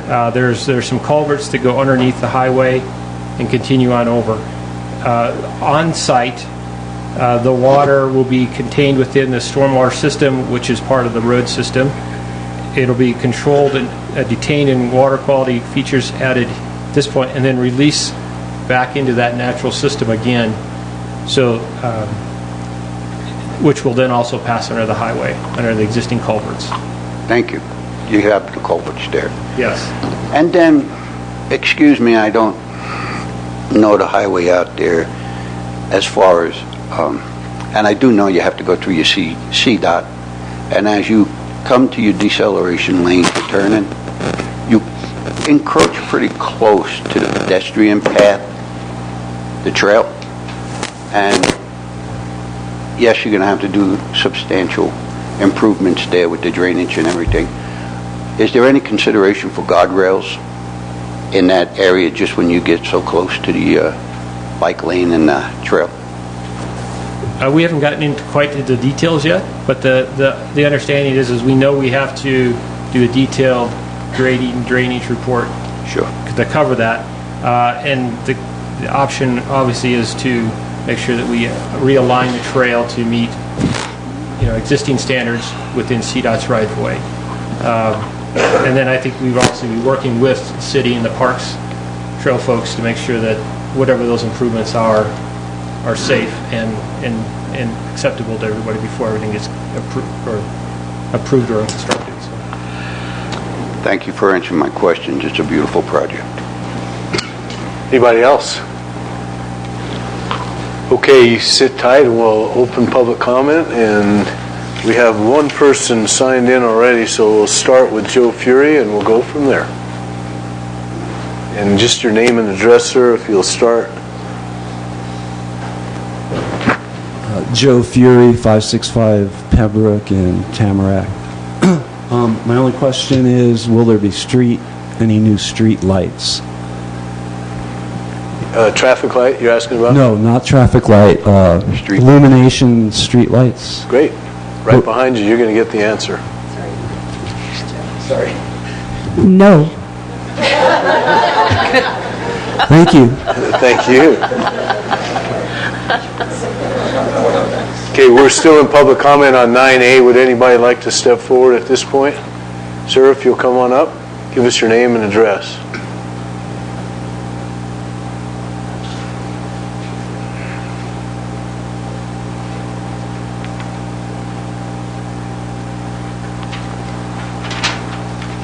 My name is Robert Wuckner, 1A Candora Lane, which is the back side or the north side of the property in question. Great plan. We love it. We're glad this is going in rather than something else.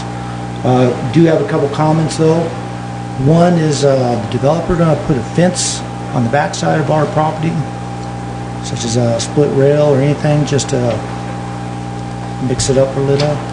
Also, with that easement that's going to be on there between our property and the development, can that be into a trail that goes to the Centennial Trail? Two good questions, and your answers are coming forward. So the first question was, is there going to be a fence on the north property boundary? Yes. Not one proposed at this time. There are some small decorative fencing along Sourdough Road, but not at this time. The second question was, the easement along the north is a utility easement, 10 feet, not a trail. I do have a couple other questions. Really, it's more safety. My background is 45 years in the fire protection business. In fact, I was your training captain up here until I retired. So I'm pretty familiar with the area because I live there. I did the plans for developing the church and that fire hydrant system they have for the pump house, which they showed a picture of. But 67 is getting kind of congested right there at the intersection. 67 and Sourdough meet. And Chief, you guys are going to have more accidents there. Even if you do have a slow down deceleration. Could you do me a favor and just, thank you. Sorry, sir. No problem. You will have accidents. There's no question. We have had them in the past. You're going to get some more. I suggest you drop the speed limit down. And maybe even put in a turn lane going into the golf course. Absolutely. The CDOT is responsible for the highway, so that would be a good suggestion for them, but understand that's out of our control. Understand that. I just wanted to bring it up. I appreciate it. Thank you for your time. Yes, sir. Okay, last call. Nobody else wants to speak? Then we'll close public comment, and Jim, if you have anything further, this would be the time. I think just to add to the HOA comment questions, we've tried to keep it really simple. The focus is really on the maintenance and the management mitigation of the property. So we're trying not to obligate or overburden the property owners with that, but to keep it simple, but take responsibility for the landscape as much as anything. Thank you. Great, thank you. Laura, do you have anything else? I do not, Mr. Chairman. There are two motions before you. God bless the chairman. Council, anything else for either Laura or the applicant? I would have to say it's rare to have a residence around the project to come and say it's a nice project. We always hear the negative, oh, it's going to cause my property values to go down. We hear that one all the time, so it's nice to hear the opposite. So Got a feeling the neighborhood is much more pleased with this than the first project. But I do have a... So you got to love the process, everybody. Love the process. I do have a kind of a side tangent here. 67 is getting a little crowded, and I'm hoping Darren can talk to CDOT and see if there's something they can do about that. Because I live off of there, Paul lives off of there. We've noticed a large volume. Heck, you live off of there too, Suzanne. So I live in the Tamarack. yeah, so you know exactly what I'm talking about. So hopefully, if Darren, is there a contact at CDOT you have to maybe? Well, and I can contact CDOT. Here's the reality with CDOT that you all know, Paul certainly knows. They're very, very reactive, not proactive. They're not going to put a light there because we want it. Unfortunately, they're going to put a light there when they see some issues. Hopefully that's not a death, but that's how CDOT operates. In the meantime, I will get on that. Well, just ask them to do a traffic study. There you go. A car count. Good start. They can do a car count. That's a good start. And see if the volume's gone up, and that would probably help them determine if they need to look into it more. Agreed. Can we do a car count on 24 too while you're at it, Mr. Chairman? 32,000. Okay. If there's no more questions, we'll call for a motion. Motion to approve Pines of Tamarack PUD Final Development Plan PUD 19-001 is the first issue, right? That's it. That's the only. And a second. Suzanne? Thank you. Sawyer? Yes. Carr? Yes. Case? Yes. Harvey? Yes. Labar? Yes. Levy? Yes. Sonier? Yes. Thank you. Motion carries unanimously. Great. Thanks. Jim, great presentation. Thank you very much, and good luck. Clearly, everybody in the room, even the neighbors, right, are thrilled with what you're doing. Mayor Levy? Oh, I'm sorry. Secondly, motion to approve the Pines of Tamarack preliminary plat sub 19-005 for 26 single-family residential lots on 20.61 acres on Lot 2, Dayspring Christian Fellowship, blah, blah, blah, in the PUD zone as requested by Dave Garrettson, landowner. Second. Can we clarify if that includes all of With conditions. And all conditions. Thank you. And I'll second it again. Thank you. Suzanne? Carr? Yes. Case? Yes. Harvey? Yes. Labar? Yes. Levy? Yes. Sonier? Yes. Sawyer? Yes. Thank you. Motion carries unanimously. Thank you, Mayor Levy. Thank you. Thank you, Laura. Okay, we're going to move on to 9B. And Laura, you going to take this or Sally? Sally's going to take this. Great. From her seat. Yes, thank you.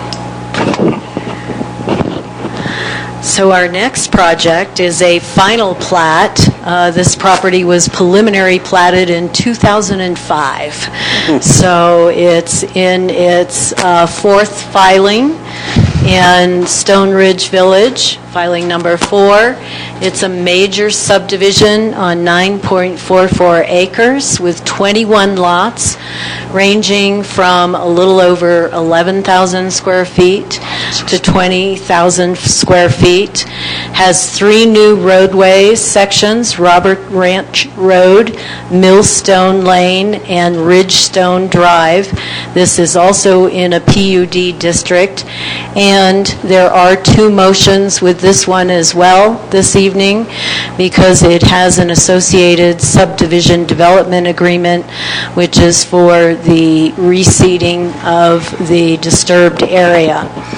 The applicant property owner is Dana Duncan, and the project manager is Skip Howes, and Mr. Howes is here this evening. Also located on North Highway 67, not quite as far as the Pines, just south of Research Drive. And about 2 years ago, you saw filing number 3, which is highlighted in white. And then filing number 4 is the almost 10-acre tract north of here, which ties into Research Drive. So now this subdivision will have 2 access points, one at Stone Ridge Drive and Kelly's Road off of 67, and the second one just north of here.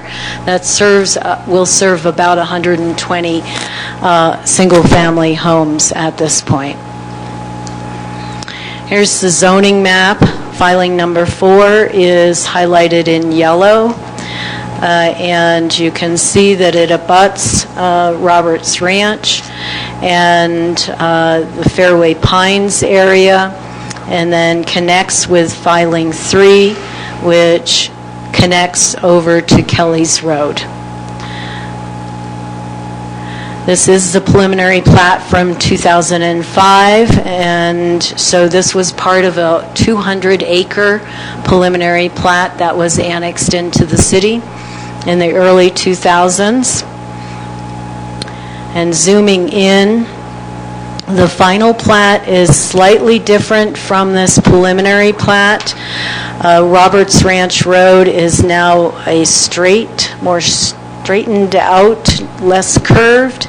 And then Millstone Road, we eliminated this unnecessary little cul-de-sac, and there are now just flag lots in this area.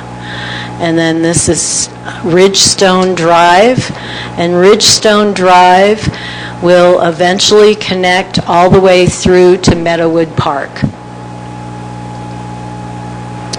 Here's the 21 lots for the final plat. Roberts Ranch Road is shown on the northern end, and then Research Drive ties into Ridgestone Drive, and then Millstone Lane. So a very nice layout of these 21 lots. I took these photos back at the end of June, and a little less than a month ago. Skip can share with you now they are starting to pour the curb and gutter. Even though the curb, gutter, and asphalt is still yet to come, we will hold the preliminary plat or the final plat and not record it until that infrastructure is in and inspected by our inspector. So this is looking north toward the bus barn. And these are a couple of other photos. That's not Snowshoe, that is Roberts Ranch there, up here. And I see I didn't change my labels. So this is Millstone Road right here. And then this is an entrance into from filing 3 into filing 4. As far as code compliance, the final plat is reviewed based on 17.24 and 1740. The information on the plat is drawn by a professional licensed surveyor, and we have reviewed all that criteria. The only thing that is missing is this 25-foot conservation area and an adjustment to the driveway access. There is a variance associated with the width of the road. It is a 40-foot wide road right-of-way as opposed to a 50-foot, and in a preliminary or in a PUD you can ask for those variances. The purpose, it meets the purpose of a well-designed 21-lot subdivision with the new roads. The utilities, water and sewer, are already in, and the drainage is accommodated in the previous filings, which we'll discuss a little bit more detail. Adequate access, parks, and open space, and there is a sidewalk that will connect on Ridgestone Drive. The site consideration, it does have adequate fire protection, utilities, drainage, and grading. The frontage all meets the PUD requirement of 25 feet.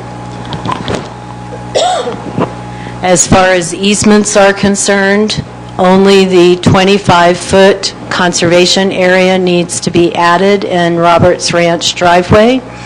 All lots are buildable with adequate frontage and access, and the land use intensity ratios are reviewed when each home is submitted with its zoning development permit. We did refer the final plat out to all parties involved in the review. Letters were sent to the adjoining property owners, and the property was signed, posted, as well as posted in a UPass Courier. The Planning Commission reviewed this on June 27th. They voted unanimously to recommend approval with one added condition. The townhome HOA north of here had some concerns about drainage, and so the condition was added that the city engineer would verify the analysis in the historic flows into Lloyd Gulch to ensure that it does not increase the limits of the floodplain as established by the Sundance at Tamarack FEMA letter of map revision. So when the townhomes were built on Longs Point, there was major drainage improvements done there, and in order to reroute the floodplain and the floodway, there is a letter of map revision that is completed in order to show that the channel and the infrastructure can handle the 100-year storm, and maps that new floodplain. And I will turn this over to Kip so that he can share with you what the engineers have been researching associated with these drainage improvements. So the LOMAR looks at the basin in its entirety and establishes a flow rate on the creek. The city's drainage criteria is analyzing the detention of the development, and per the city specs that were updated in 2014, because this initial project was constructed in 2007, we had the engineer look at the new drainage criteria as well. The majority of Stone Ridge is already, for the single family and some of the commercial and multifamily, is detained. There are portions of this subdivision that directly enter, the drainage directly enters Lloyd Creek or Lloyd Gulch. And per the engineer's drainage report, the historical flows off this development with the proposed new development, the proposed new development's flows would be less than the historical flows. We cannot pull a flow rate from, or we cannot get a specific flow rate off the drainage site where how it's impacting the creek at that location, because the LOMAR looks at the entire basin. I think that's the best way I can describe it, unless there's any questions. Well, that is a long, coming down to the mailboxes, to the bus barn, that is a long slope. I know the creek's off to the east. How is the water getting to Lloyd Creek? So, as part of the initial drainage report, the drainage was over-detained upstream to account for the discharge downstream. So, the engineer actually used numbers that were higher than our criteria to establish the detention volumes, and they over-detain upstream to be able to release downstream directly into the creek. Okay, I still don't, I live right there, so I watch the project every day, and I don't know where the drainage is at the bottom of that hill going to the creek. How does it... I follow your question now. Yeah. So as it comes down the hill towards the low spot, then it traverses to the east where the existing creek is, and then it crosses under the culverts under research. Okay, so it does go over to the, so that's why they cleaned up that whole area, that field to the right or to the east. Correct. To put some drainage. Okay, that makes sense.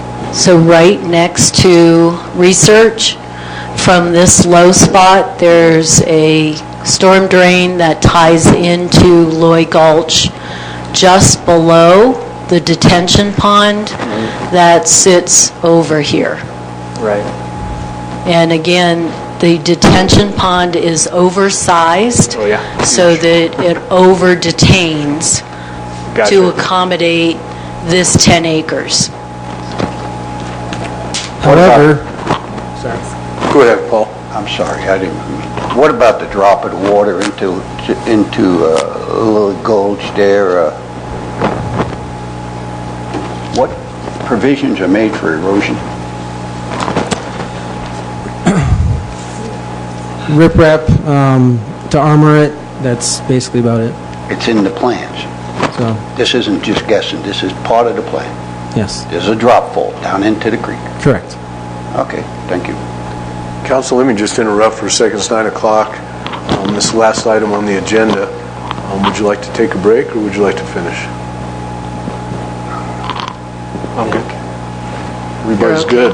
Okay. Sorry. Thank you. We wanted to cover that drainage consideration, and Mr. Smith, I'm sure, is going to talk about it as well.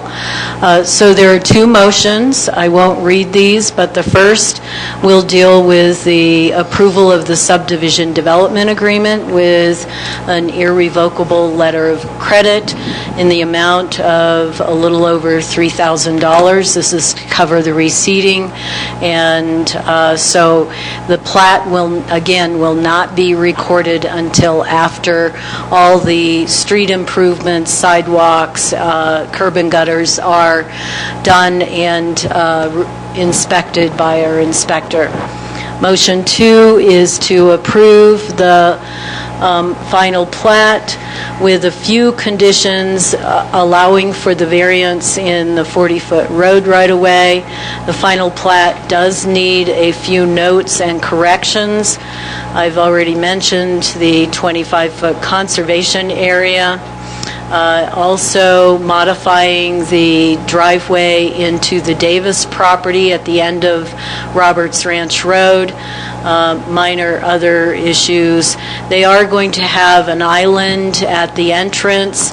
We want to ensure that the responsibility for maintenance of that landscape island is borne by the HOA and not the city, so we'll craft some language that is very clear there.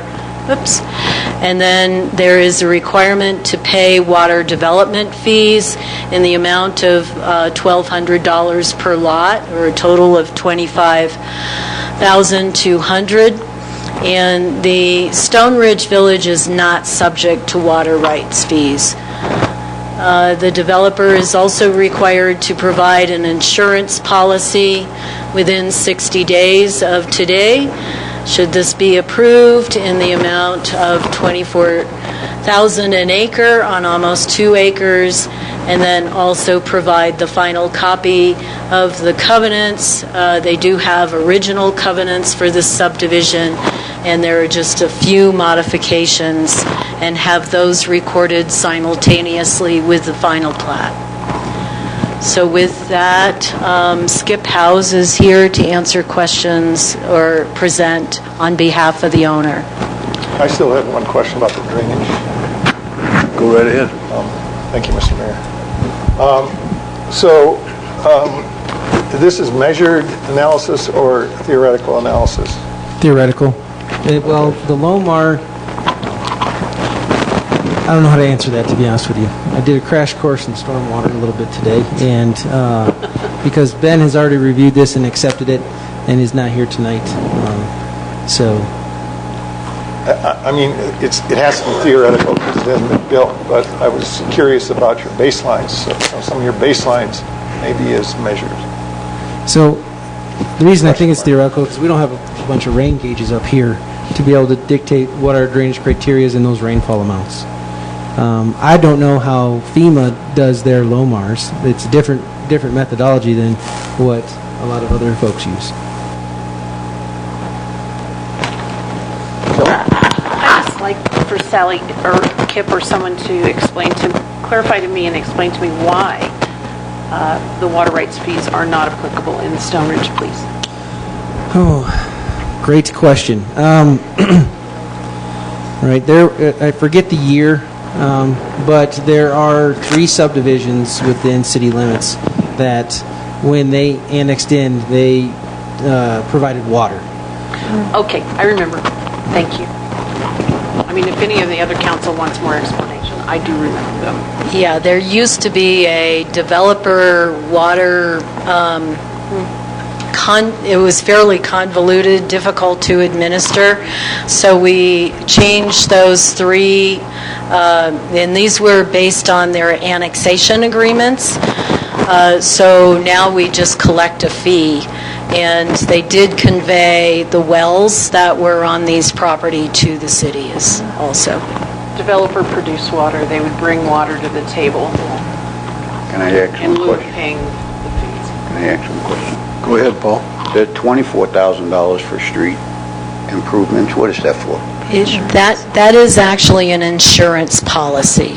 So we're getting coverage that the property that is coming to the city is clear and free of any liens or clouds on the title. It's a title commitment. Thank you.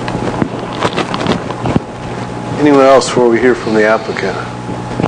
Mr. Howes, welcome. Skip Howes, project manager for Stone Ridge Village. I'm going to kind of digress a little bit and give you a little history of where we are. And I don't know, 4 years ago or something like that, we submitted engineering drawings to the city for their review for not only filing 3 but also for filing 4. During filing 4, we have made some substantial changes to help out and work with KIP. For example, we had an original design of a stormwater outfall at the end of Millstone that had a manhole in it, and the city doesn't have a piece of equipment that could get down that hillside to clean out that manhole. So we redesigned and relocated the stormwater sewers so that the city wouldn't have to buy a inexpensive piece of equipment. We also ran into a couple of other items where we're enjoying working with some of our utility providers like IREA and Black Hills Energy. Black Hills Energy has a high-pressure gas main that runs down Research Drive, dead ends up against the old Roberts homestead and the current Davis residence. It's a 6-inch main, and it was put in an easement that was granted back in 1985.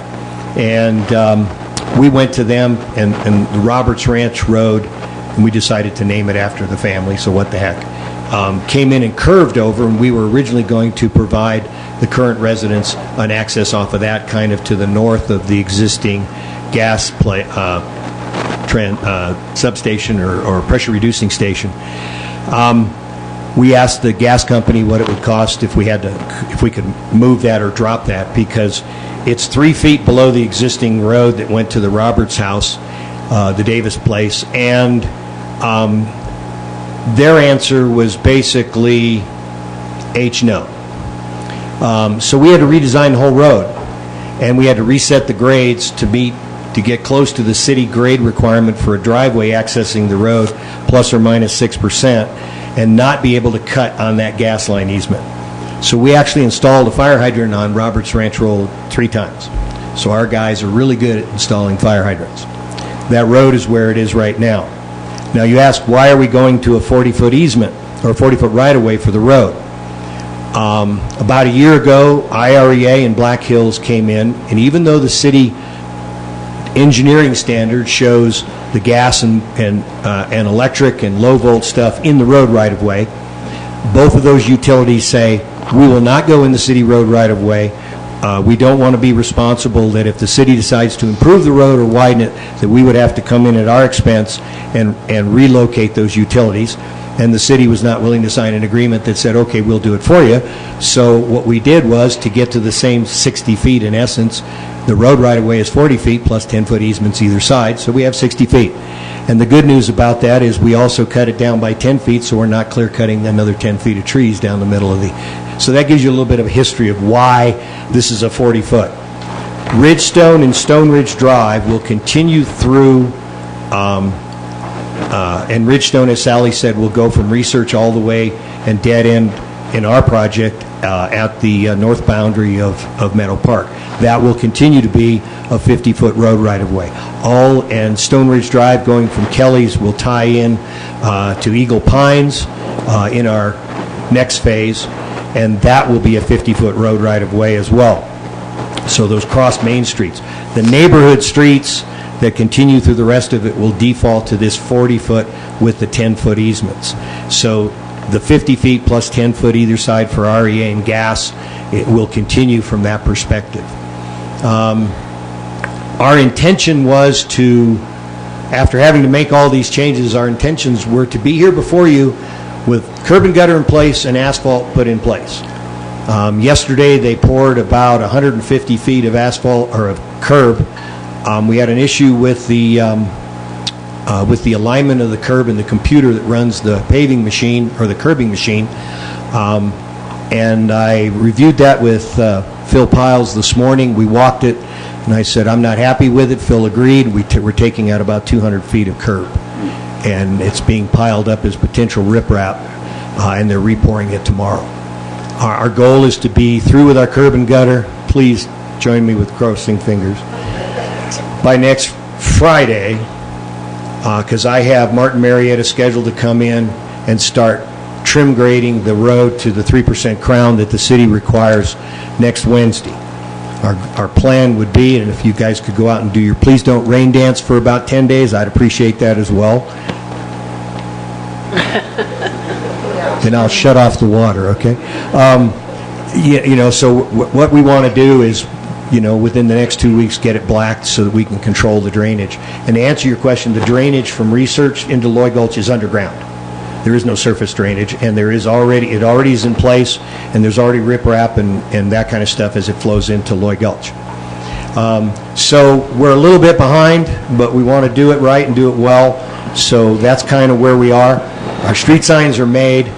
Our sidewalk is partially poured, the 8-foot sidewalk. The master plan calls for an ADA compliant sidewalk to go from Research Drive all the way to the park. We got a good portion of that poured, and then we ran into another cooperative agreement with Black Hills Energy that the gas line extension from filing 3 is in the middle of the 8-foot sidewalk as it goes into filing 4. So I've got right now about a 20-foot section that I can't pour until Black Hills comes out and moves their gas line outside into their 10-foot easement for filing 4. So it might be, Sally, that if we all get done and I can't get Black Hills to get in there, we might have to add a 20-foot section of sidewalks to our SDA for a guarantee so that we can get it as soon as they come out. They've known about it for about a month and a half, and I'm figuring that within 6 months or before I die, they might actually help out and get it done. Sorry for the sarcasm. So that's kind of a background of where we are. It's been great working with Kip and Phil and Ben, trying to work together to get things through. Sally's been great. I think we're moving on. I mean, this 9.44 acres represents less than 5% of the total Stone Ridge Village 200-acre master plan. We will, as I said, be going into the next phase, which will actually be pre-engineering and design for 2 potential filings. The plan is to connect Stone Ridge to Eagle Pines, so that will loop us both traffic-wise. We will also tie in the water line to Eagle Pines. Eagle Pines and Stone Ridge are on different zones, so we'll most likely do the same thing we did in Evergreen Heights when we had 2 zones, is we put a valve in there, and if the city ever feels that they need to connect the dots, then there may be a PRV station that's involved at that point in time. But those are expensive, aren't they? Yeah. So there was a plan for a PRV station in Evergreen Heights back in 81, whatever it was, I don't remember, 81, and that hasn't been done. So, who knows what's going to happen. And then we'll continue Ridgestone to the south and continue Firestone and loop back around. So we'll have 2 different filings of probably 25 to 30 lots apiece to see how the market absorbs. I think that's it. Well, Skip, thanks very much. Sounds like a great project. Council, we'll question staff and the applicant, and we'll open the public hearing. Noel, would you like to start? So, I'd like to make a recommendation. Can you go ahead and speed up the process to create that road to Eagle Pines so I can have less traffic in front of my house going down Mountain Meadows? Can you please speed that up? Anybody else? Go the other way. Like, we'll go past my house. Okay, sorry. We do the best we can. I think it's a great plan, and also you're looking ahead. I deeply appreciate that. I see you have stakes out by Highway 67. I would assume you're going to put a turning lane in? No, actually, the turn-in lanes to Stone Ridge were put in with the original filing. The only thing that I'm aware of that might be happening... I'm talking off of research. research. Research, no, there's no turn lanes into research. It's a Sally, what's going to collector's happen street. over there? We got traffic jamming up both sides. We are continuing to work with CDOT and PPACG to try to get that fixed into the future. It's a $4 million project. We're causing a problem on 67, a serious problem. I'm throwing a red flag up, not against this development, but against the city's failure to have foresight. 67 is a vital artery to Woodland Park, and we're developing out that way, and our future development is going from 24 to the north on 67. And we're jamming that highway up, and especially with the changing of the traffic habits because of the gap and everything else happening down on 25 and now 24 being resurfaced, we're creating a problem, and it's going to be a very serious problem. I'm throwing that red flag up. Sorry, but Well, the traffic signal at Kelly's Road and Stone Ridge back in 2005 was warranted to be put in. We finally are having CDOT do the design, and we'll start construction of that traffic signal at Kelly's Road. So that will help a little bit because it will create some gaps in the traffic, and we just keep trying to work hard toward getting this into the Transportation Improvement Program. The TIP will be calling for projects here in the fall. in November. Yes. And I urge everybody sitting in this room to go to that TIF meeting as a public, as Woodland Park citizens, and voice your opinion as to Highway 67 and what's happening out there and the terrible situation we're causing. We are causing one hell of a situation out there. And Thank you. we compete with the entire region for limited funds. Yeah, and I compete for my children's lives, too, in an intersection that is becoming very dangerous, and a highway that's getting really, really, really over-congested. And I asked Miles, thank you for putting cars out there and checking speed.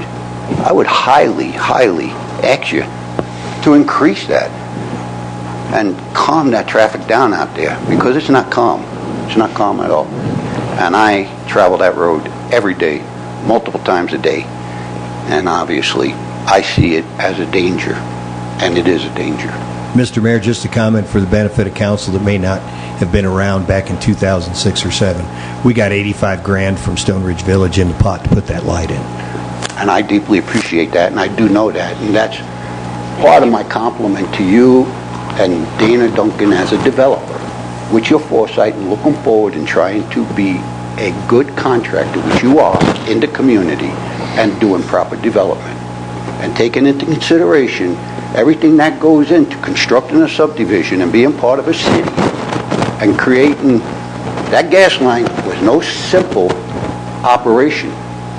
I saw that curb going waggy-waggy all over the place, and I thought, I wonder if that's going to stand. No, it's not going to stand. And Troutman's not a bad concrete contractor, but sometimes you get bad subcontractors on a particular day, and it happens. It was the computer on the machine.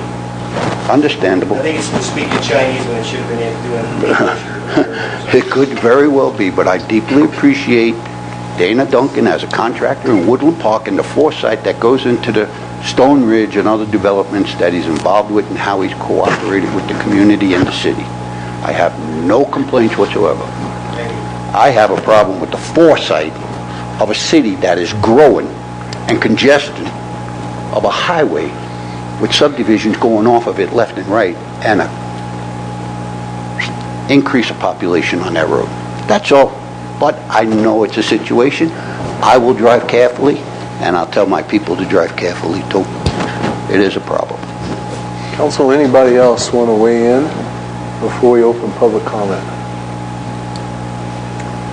Okay, then we will open public comment.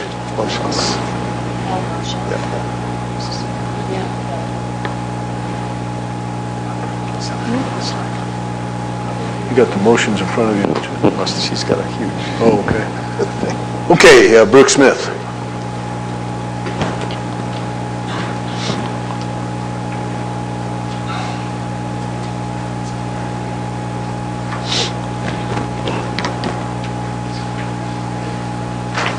Mr. Smith? Mr. Smith, would you give those to our clerk, please, before you hand those out? Appreciate it. I'll take them and hand them out for you.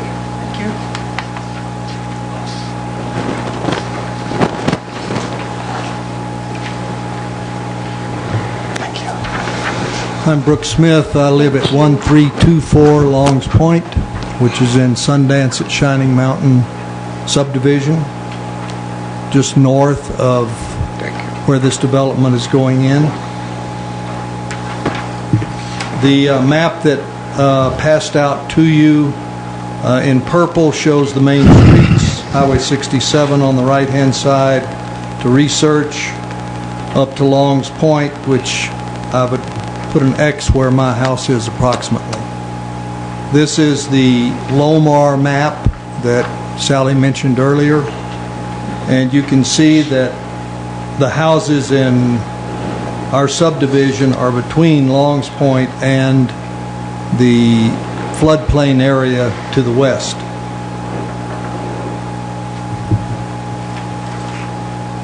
This issue came up at the Planning Commission, and Sally read you one of the conditions of the approval of the Planning Commission. I'll go through a couple of points. This letter of map revision flood lines that are shown on the map, they're developed from area basins into Loy Gulch, and you can see Lovell, I've got them highlighted in yellow, Loy Gulch to the bottom and Lovell Gulch just right above it. Runoff from Stone Ridge Filing 4 is one sub-basin that contributes flows to Loy Gulch. Even though most of the runoff from Stone Ridge is detained in a detention pond, the outlet from the pond, this is important to remember, the outlet from the pond still discharges water. It discharges water directly into Loy Gulch. It's reduced, but there's still water there. My concern and that of our neighbors is that runoff from Stone Ridge to Loy Gulch may be greater than that was used by FEMA when the Lomar was developed. If the flows are greater, then the flood lines shown on the map will broaden out, possibly reaching homes along Longs Point. This would possibly require a revision to the current FEMA Lomar, which, if any of you were around when this Lomar came in the last time, it was unbelievably difficult to get it done. We certainly would rather not have to revise the Lomar. That is why on 27th of June, which was at the Planning Commission meeting, I asked city staff, Ben, the above question. The question I asked was, as part of the city's review of the drainage from this development, was the historical 100-year flow from the Stone Ridge Drainage Report compared with that presented in the August 2015 Loma report for Loy Gulch. In other words, I'm trying to find out were the two flows approximately the same. After 3 weeks, it was 3 weeks ago tonight that we had the Planning Commission meeting. The last communication that I got from the city engineer, I can read his last sentence. We would have to contact Michael Baker International, they're the author of the Loma, to get all of the calculation data to perform a more in-depth analysis and compare those specific basins to see if FEMA used more or less than the current historical figure being used by the drainage for Stone Ridge.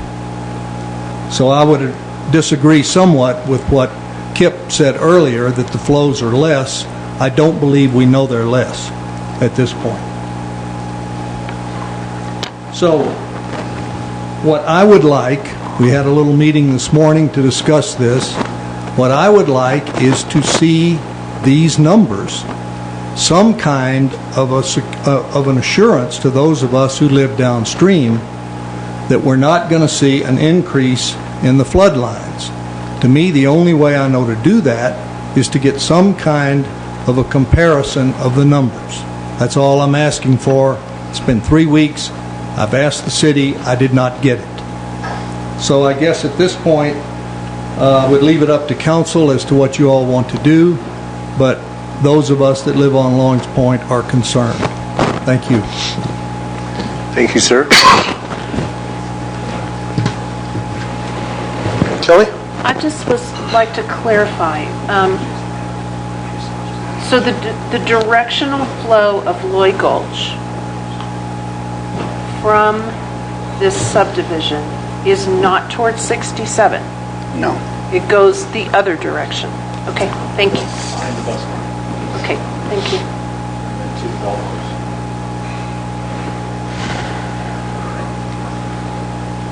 I think my only concern would be the drainage ditch right there at Long's Point.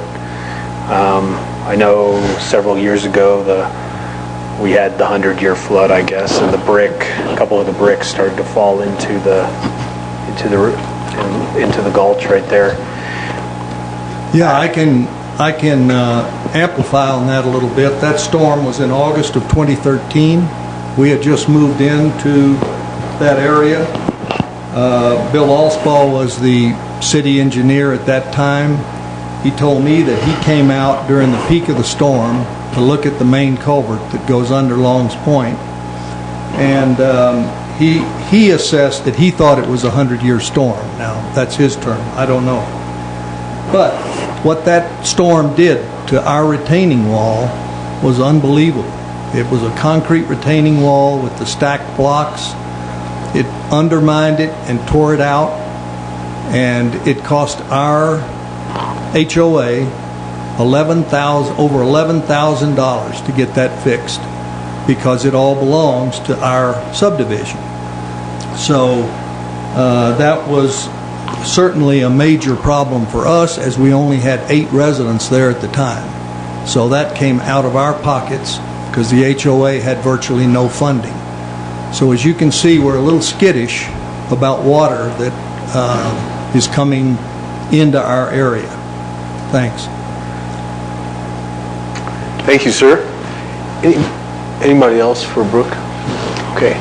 Anyone else like to comment on 9B? Okay, we'll take one at a time. As they're coming forward, Mr. Mayor, what is the possibility of providing the information that was requested by the speaker? Kip? The drainage report meets the city's drainage criteria.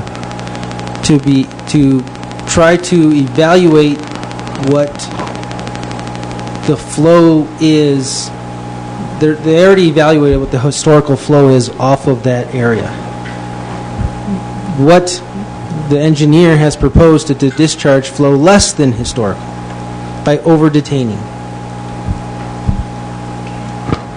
I don't have it. I could maybe look into it, maybe a month, but I don't have an answer for you. I'm sorry. Would flooding occur whether there was a development there or not if it exceeded the 100-year volume? It all depends on where it's raining and where the most intensive portion of that storm is. On that day, I had 150 feet of sewer main washed away. Yeah. I had City Hall flooded. There was damage all over. In 2015, we did the Stormwater Master Plan. The culvert that runs underneath research is undersized. It needs to be improved. The flow rate that we actually have in our Stormwater Master Plan is more than what's in the FEMA floodplain, so we are overbuilding even to what we have in our master plan. Thanks. Go ahead. So the concern would be that culvert right there, right before Long's Point.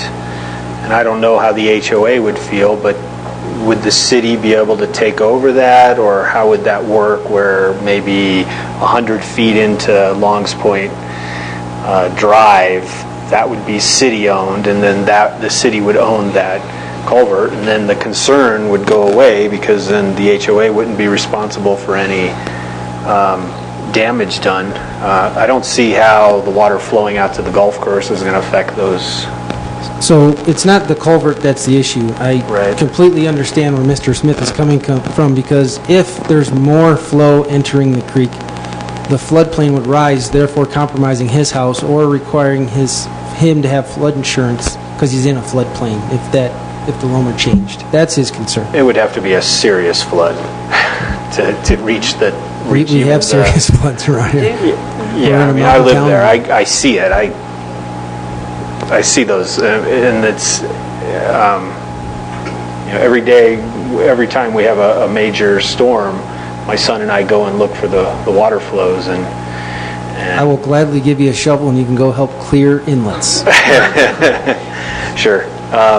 The most I see is really behind Safeway. I rarely see anything on our side, but near there, but I could be wrong. But the motion before us is the approval of this final plat, and the question I had, and I think I have an answer, is whether there were a development there or not, it could still be prone to flooding. The development is not going to make a difference. Am I correct in that assumption? Well, the developments typically have to take care of their own water, and in this regard, they've overbuilt one detention pond to make sure that they can compensate for this piece. But when you put impervious surfaces and you introduce those, such as roads, house roofs, and stuff like that, you have a runoff. Yes. It's not absorbed. And there's I hope that answers your question. There's certain coefficients that are used for all situations, and it's on the engineer's assumption of how that square footage is, so on and so forth, of that impervious area and what coefficients are there. All right. So just bear with me, what would be a solution? What could be done to help remediate this? What's the solution? Well, we don't know if there's anything to be done. That's the thing. It's interpretation. It's met the city's drainage criteria. And you say that the city's drainage criteria exceeds the FEMA. Our drainage criteria exceeds the standard, so we detain 75% of the 2-year and 100% of the 5-year and 100% of the 100-year, where nobody else does. We already have stricter detention requirements. But yet on the August 13th storm, we've heard testimony that Bill Osbach, our previous public works director and city engineer, who has had extensive experience with FEMA and with flooding instances and is very highly regarded by his peers for his knowledge on drainage. I met with Bill for 2 hours today. on this Yeah. particular issue. Said that in August of 2013, we experienced what he would describe as a 100-year flood. And that incident was prior to any land disturbance in this filing that is going to be feeding into this channel, Well, right? it feeds into the channel. There was damage to a culvert.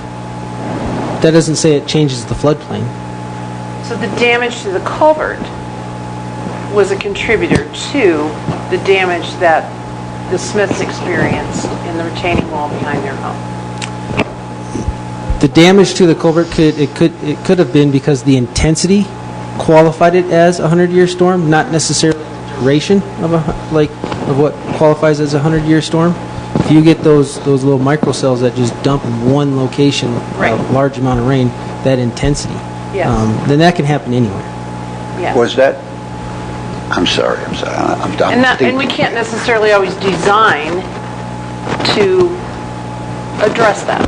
That would be beyond the scope of what we deal with on a regular basis. I'm just trying to work through this. You can You'll help me. design to Bear with me. as high as you want to go. Our detention requirements are stricter than anyone I'm aware of. Who put that culvert in? I'm not sure. Brooke, do you know who put the culvert in? Is the developer still developing out there? You put in two more. Just asking a question. I just have a quick question. I know that Mr. Smith was looking for particular numbers, and I know that you're busy, and you had said that you could look into it, but it may take you a month. Even if we approve this today, would you mind taking the time to get the numbers so he could at least have the information at hand eventually, so he could at least be able to review it and know what to expect, theoretically? Yes, just all costs money, so we'll figure that out. Okay, young man. All right, thanks for taking the time. Jason Randolph, 225 Wild Rose Court in the Eagle Pine subdivision right on the western edge of this. I actually want to buy one of these lots. It bumps against the back of my lot there. But I do have three questions. Safety-related questions. We're going to throw some fuel on the fire. Involving the gas line for two of these. The gas line that terminates at Roberts Ranch Road hits that blowdown valve, and then it goes south to Cripple Creek and Victor. And you said 6-inch high-pressure gas line. I wanted to know if the city has any requirements on setbacks for the home construction from that high-pressure gas line. That's question one. Question two is the blowdown valve itself, if there's requirements on the setbacks to the blowdown valve. I didn't see any of this on the map that was sent to us, so that's why I'm bringing it up here. The blowdown valve itself has had three major events in the last 5 years that required evacuation of our house. So I just wanted to make sure that was taken into consideration. And then the third question is, if you drive on Research Boulevard, sometimes there's a really strong smell of sewage from Trout Creek there. Strong enough that I've gone back there and looked around to see if I could find anything. Definitely not a development question, but something that you may want to check out before people start moving in there. I can answer the sewer question. That's the main interceptor line. We deal with odor complaints all the time. We constantly clean that line. We've secured the manholes with like tar material. To do that, we've also put in, I'll call it big air fresheners to try to mitigate that problem. So I apologize for that I problem. was just so glad you're aware of it. I wasn't even sure if people were looking We'll into it. continue to look at that, and sometimes the air just gets stuck down there. Yeah.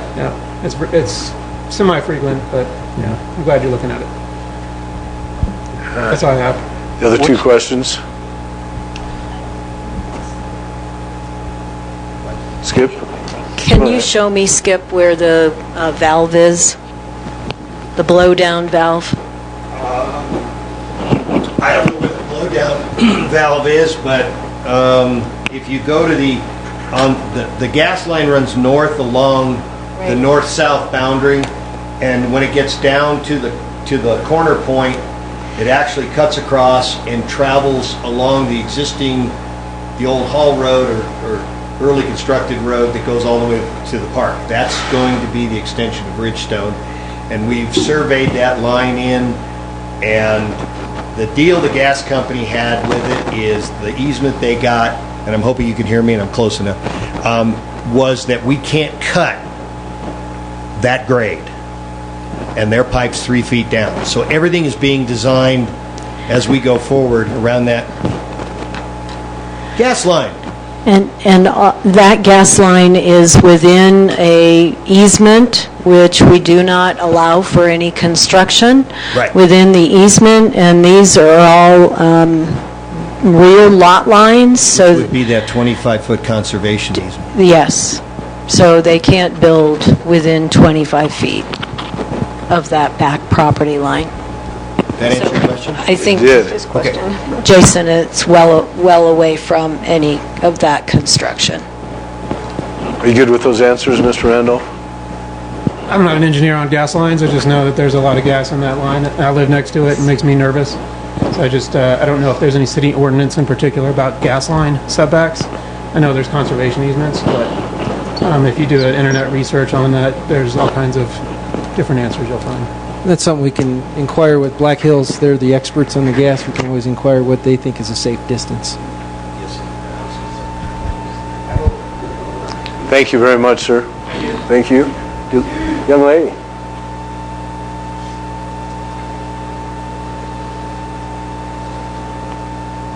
Hello. Oh, that's loud. Hi, I'm Courtney Michelson. I live at 215 Wild Rose Court. I actually just have 3 questions. They're very short, and I believe 2 will be for you, sir, and maybe 1 for you, ma'am.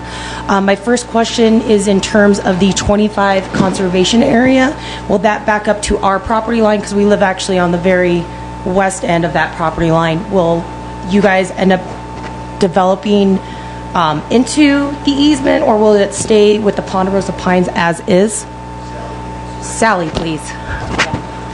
The conservation area is a no-build zone, so the Ponderosa Pines should stay all in place along this western property boundary, which I assume would abut your subdivision. It does, ma'am. Thank you. And then my second question is in terms of the HOA, so maybe this will be a question for you, sir. The HOA requirements at our at Eagle Pines is that we don't have fencing. Is that going to be the same with you guys, or are you guys going to have, we have to have electric fences. Are you guys going to have fencing for the wildlife, or how's that going to work? Thank you. Ask your next question. We do them both. You want one at a time? You can ask them both if you got another one. And my last question would be, why would you want to connect Stone Ridge with Eagle Pines up into our subdivision? That was easy. No, City required it. With regards to fencing, Stone Ridge does allow fencing. The typical fence that we do is a 3-rail, split-rail fence with wire in between so that the deer can jump over it and the dogs can't get out. And the reason why Eagle Pines and Stone Ridge is connecting, because the city required it back in 2006? Five as part of the master plan. Yes. And the reason for that is good planning to disperse the traffic, as well as to provide for alternate evacuation routes. And right now, your subdivision has one way in, one way out, and this will give a secondary access. Thank you. I would appreciate that. Thank you. Anybody else? Sir.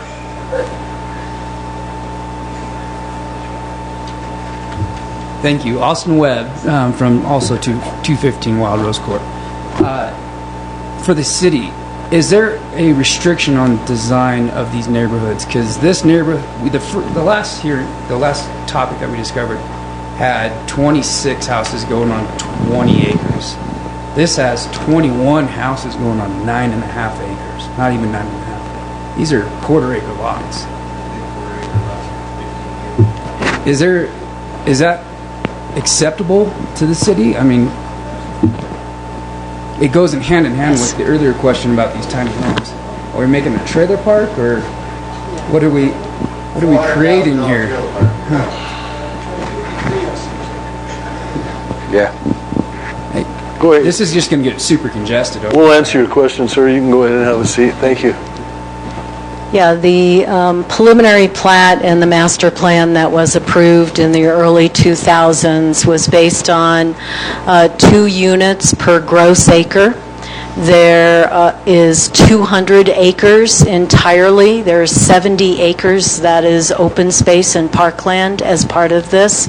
And so the planning for a subdivision on 200 acres is to concentrate smaller lots in the areas that is most developable so that you don't impact other areas, steeper areas. Meadowood Sports Complex also received over 20 acres associated with this development. So it's all about a master plan with various trade-offs. Thank you, Sally. And if you're interested, you can look at the zoning code, and it has all sorts of requirements as to exactly how all of these things have to be designed, various minimum front yard requirements, et cetera, et cetera, et cetera. So to answer your question, there's a litany of requirements, yes. It's available online, or you can come in and talk to Sally. Okay. Anybody else on 9B? Okay, if not, we'll close the public comment. Mr. Mayor, may I make a comment? You may. Let me just... Go ahead. I was going to get any other comments from Skip before we move forward. If you have any others, Skip. Yeah, I'd like to just kind of recap a little bit and, and maybe answer some of Brooke's questions. Yes, the master plan for Stone Ridge was done back in 2006 and 7. That was the drainage report.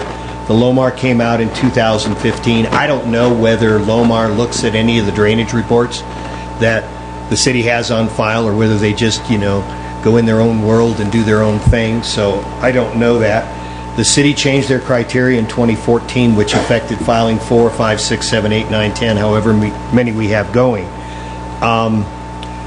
The update you have before you was the update prepared by JPS Engineering to show that the master drainage plan for Stone Ridge actually in the detention pond and the release and filing 4 meets the criteria to handle every single family home in Stone Ridge Village. Right now we're 130% over detained in the pond, and everything other than filing 4 goes through the detention pond. So, and Brooke's comment is water still comes out of it, but water comes out of it at a controlled rate for a longer period of time. So when the rain stops, there may still be water coming out up to 72 hours after the storm is over. So we hold the water, and then we let it come out of our bladder into the pond at a very, very into the stream at a very controlled rate. This has been in place and been working for the last 12 years. Filing 4, as was said, is less than 10 acres, so that's less than 5% of the total acreage in Stone Ridge Village. All past and current filings have met the city drainage requirements, and as I said, we're 130%. So what's interesting about it is as we go through every additional filing, the question comes in is, are there opportunities to review how that drainage comes into play? So if there's a commercial development or a multifamily development on the property, those development plans for those specific areas will do their own drainage analysis based on what they do. So at that point, if something is required to increase the detention pond, we got the room, we planned for it. If we need to dig a bigger hole or go upstream a lot further, the land is there. There's plenty of acreage in which to do that. So I don't know if FEMA matches Woodland Park's drainage analysis to there. So I can't answer as the project manager or coordinator for this thing whether it meets, exceeds, or doesn't what FEMA does. What Brooke is really asking for is not just an analysis of Stone Ridge Village. This would be an analysis of the entire Loy Gulch drainage basin, right? To look upstream to see what the existing flows are from detention that's in place and from those areas that are not detained, and bring that all the way down to the point where he lives. So this is not just looking at Stone Ridge, this is looking at all the drainage basins that flow into Loy Gulch. Now, we've heard from staff that filing 4 goes directly in but doesn't impact or exceed the numbers that are out there from the stormwater standpoint into there. If staff wants to look at the numbers for Loy Gulch and do a master drainage analysis for the Loy Gulch Basin, that might not be a bad idea. And they can determine how far into that analysis they want to go. Whether that takes 2 months or 6 months, I mean, Brooks said dealing with FEMA, 2 years, 3 years on the low mark. I mean, they're not quick. So who knows what it's going to take. But here's the good news. Our next Phase 2 filing, our next Phase 3, which is filings 5 and 6, will not come online for probably 8 to 12 months. We're right now doing the engineering, and we're hoping we'll be able to give it to the city sometime this fall for them to review. And based on that, we can then order things that we need to do, like manholes and that kind of stuff, so we can get them in stock. So we may not be starting the tree clearing of filings 5 and 6 until this fall, and infrastructure until maybe next year. So there's plenty of time for staff and Brooke to get together to figure out how this is all going to work. And if it turns out that Stone Ridge has an impact, we got the room in the detention pond, because everything from here on flows into the detention pond. So we got the opportunity to expand, add a second pond, whatever we need to do in order to do that, to meet those releases. So there's time to do the evaluation. The sky's not falling, or anything like that. And we've got opportunities from Stone Ridge's commitment to the drainage.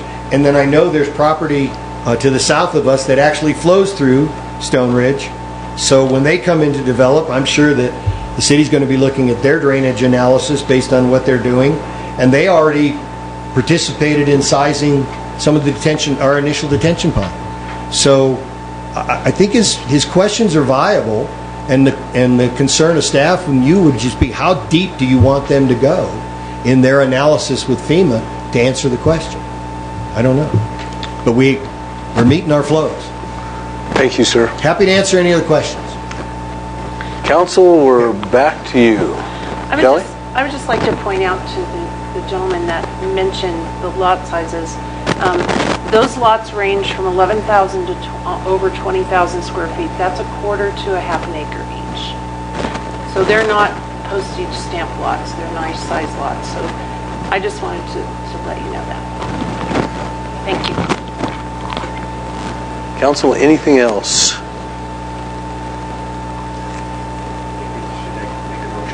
Well, let's do it, Noel. Motion to approve Stone Ridge Village filing number 4, final plat, as posted. Second. We got a motion and a second from Paul. Suzanne, you're good. We have a motion and a second from... Paul Saunier. Thank you.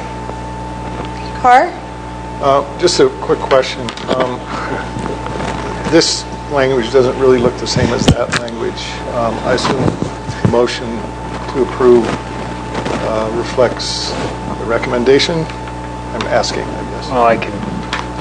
So we have two motions, and you can take them in either order. That's fine. So if you're approving the final plat, that would be motion number 2 with the four conditions. I can redo my motion. To improve that, to include that? Yes, to Okay. include that. You got that, Suzanne? So are we... Starting with the second one, obviously. Okay, we are voting on motion number 2 as proposed. Right, because that's what I have in With conditions. With conditions. With Thank you. And we have Carr. a second. Yes. Case. Yes. Harvey. Yes. Labar. Yes. Levy. Yes. Sonier. Yes. Sawyer. Yes. Thank you. Motion carries unanimously. And then we have the subdivision development agreement. Okay. Sally, do you want to modify that in case we have to add a sidewalk? With the understanding that it could be modified, those amounts, to add the sidewalk due to the Black Hills gas line may hold up the sidewalk. You want to make that motion, Noel? Motion to approve subdivision development agreement with conditions of sidewalk. That sounds good. With the flexibility to increase the amount. Can we just make it all the way to 67? Do we have a second? Second. I'm going to hang with Noel if that motion sounds good. I'll hang with him and be the second. You just got it. Suzanne, we're going to give it to Paul over Val because he was I waiting. had Carr written down. I will change it to Sonia. Thank you. You're welcome. Case? Yes. Harvey? Yes. Labar? Yes. Levy? Yes. Sonier? Yes. Sawyer? Yes. Carr? Yes. Okay, thank you. Motion carries unanimously. Thank you, Suzanne. Thank you. May I make a comment, Mr. Mayor? Please. I'd like to chime in and support Hillary's request to the staff to get the data that Mr. Smith was requesting to him, please. Thank you. I think we'll take, I'll consult with staff to how in depth we want to go into that, because I think commented that it could take quite a bit of time and resources, how far we need to affect the data that Mr. Smith needs, rather than going maybe beyond that. So let us get back to the city council. And coordinate with him would be adequate for me. Of course, there's a cost factor there, too. Thank you.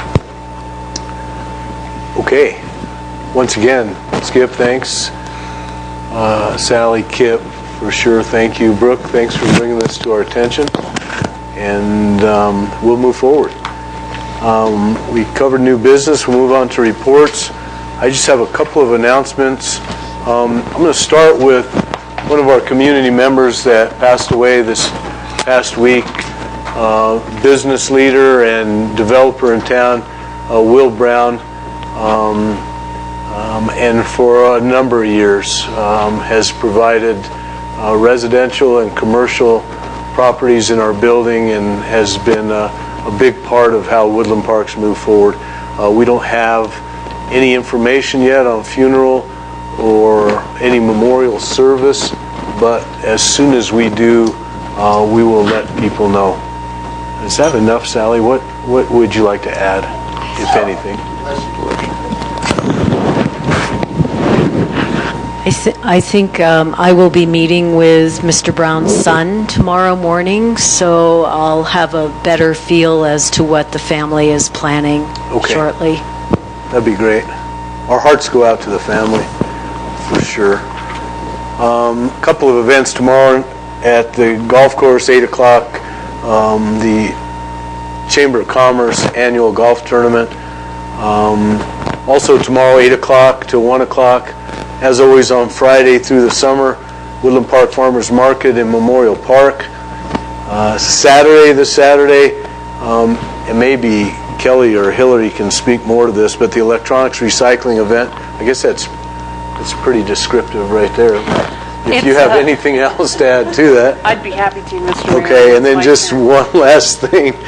Chamber Lunch and Learn, Social Impact at the UPass Cultural Center. That'll be August 1st. That's 2 weeks from today. And that's all I have. Val? Thank you, Mr. Mayor. A couple things. We do have lots of people who are interested in keeping our city beautiful. We have Keep Woodland Park Beautiful that does that. I welcome any of the citizens who are listening still to check into it. There's also a library fundraiser at the Country Lodge on Sunday, I believe. And I welcome, on behalf of my wife, who's on that board, to have everybody come and support the library. Thank you. Thank you. Kelly? This Saturday, 10 a.m. to 1 p.m. at the Keller Williams Client's Choice office down across from Walmart off of Morning Sun Drive, we will have a drive-through electronics recycling event. Fortunately, our parking lot allows for you to just drive through, and we're taking anything that's plugs in or battery operated that is an electronic item, microwaves. We have a list. If you'd like to call Keller Williams, we can share that with you. We're at 686-9100. And we have, pardon me? We have negotiated a reduced rate per pound to recycle any TVs, be they flat panel or older style, and monitors that to 45 cents a pound. It's quite a bit more than that if you take them to their offices. This is E-Tech Recycling that's doing this for us.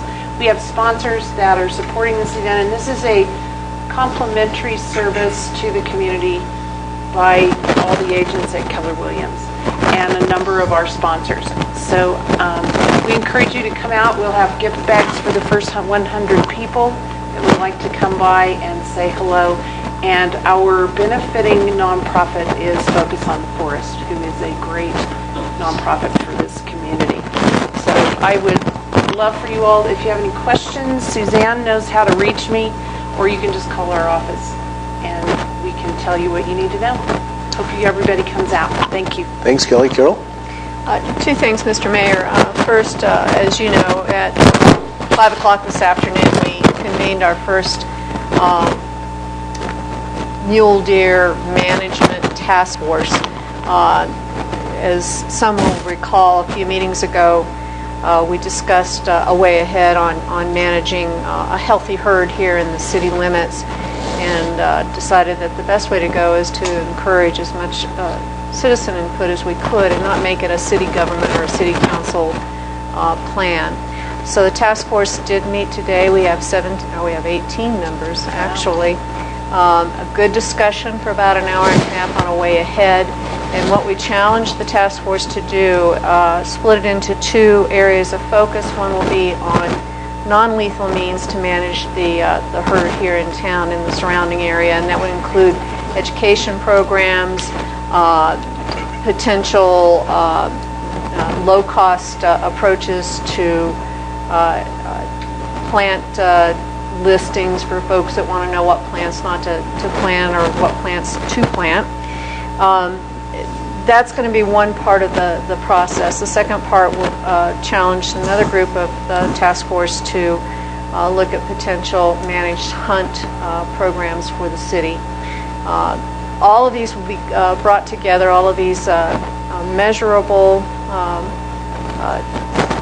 approaches with metrics to determine if they can succeed or not succeed, and then presented to the City Council by the 5th of September.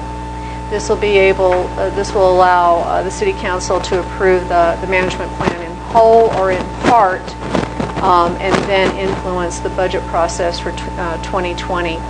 There may be some measures or some actions within that comprehensive plan that will be able to be carried out this year if they are in fact low cost and can still be accomplished in this calendar year. But we will have an in-progress review prior to the next two council meetings. Both of those will be at 5 o'clock in council chambers. But those subcommittees will be meeting on their own at their own discretion and doing their own research, and then bringing those two parts of a management approach together. We'll post, I think we're going to post our way ahead on our website and Facebook as well. And we did live stream that meeting this afternoon on Facebook, so if you want to go back and pick that up, you certainly can. Anything else, Mr. Mayor? Well, thank you. Great job. Thanks for leading that. And then secondly, tomorrow at 1100 or 11 a.m., the Historical Preservation Committee will be meeting at Bergstrom Park, and we're going to make a formal presentation of historical plaques for 4 locations in town. It was the Cowhand, is it Cabin in the Pines? Is that, or Daycare in the Pines? Preschool in the Pines. The old post office, which is now Dana's Dance, and then the Midland Terminal Depot in Bergstrom Park. We'll start at 1100. We'll do a walking tour of those 4 locations and then come back to Bergstrom Park for lunch, and you're more than welcome to join us for that. I think a very important event for us to honor the history of this town. I think the tour itself will be more exciting than the actual presentation of plaques, but welcome all of you to come for that. And in keeping with the Historical Preservation Committee, pass these down. These posters, the Historical Preservation Committee has commissioned these for each year for about 6 years now. We've got a lot of help from our committee member, Mr. David Langley, who's the architect on our committee. And we've tried to choose a focus within the city for these annual posters that captures some aspect of our history. We've done cabins in Woodland Park. We've done the chimneys of Woodland Park. This particular version is honoring our train or our rail history within the town. It's some nice sepia tones. I don't remember why we have that little. Isn't that a ticket that we found somewhere that was an actual ticket for the Midland Terminal Railway? But that's a limited edition. I don't know if are we giving those out at the farmers market as well? No? Okay, it's limited. So if you get one, you're very lucky. And I think that's all I have on historical preservation, unless Sally wanted to add something to that. You covered it. All right. Thank you, Hillary. Thank you. Paul. Yeah, I want to thank the city for their work in putting the information together for us to review and actually make a decision on. I appreciate it regardless of what I sometimes, I mean no offense to nobody, I want to thank Carol for her engagement. She puts a lot of time into this deer hunt and this deer population and how it's going to work out. I deeply appreciate that, and the people who actually come and participate, the volunteers that keep Woodland Park beautiful. This is a very nice city, and I just wanted to say thank you for participating, for being here, and have a good night. Thank you, sir. Noel? Nothing from Noel.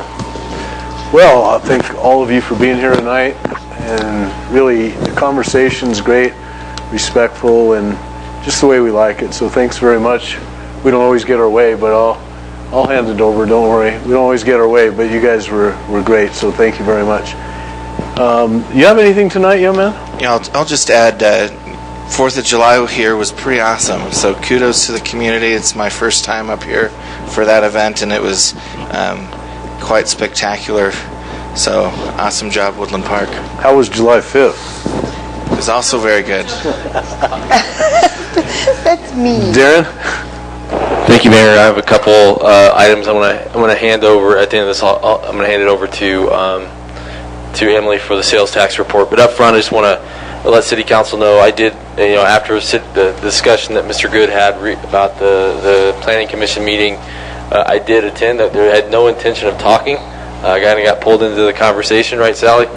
But I'll tell you, my intent, my heart and intent was to just convey what the reason behind the actual ordinance was by staff and what it was intended to do.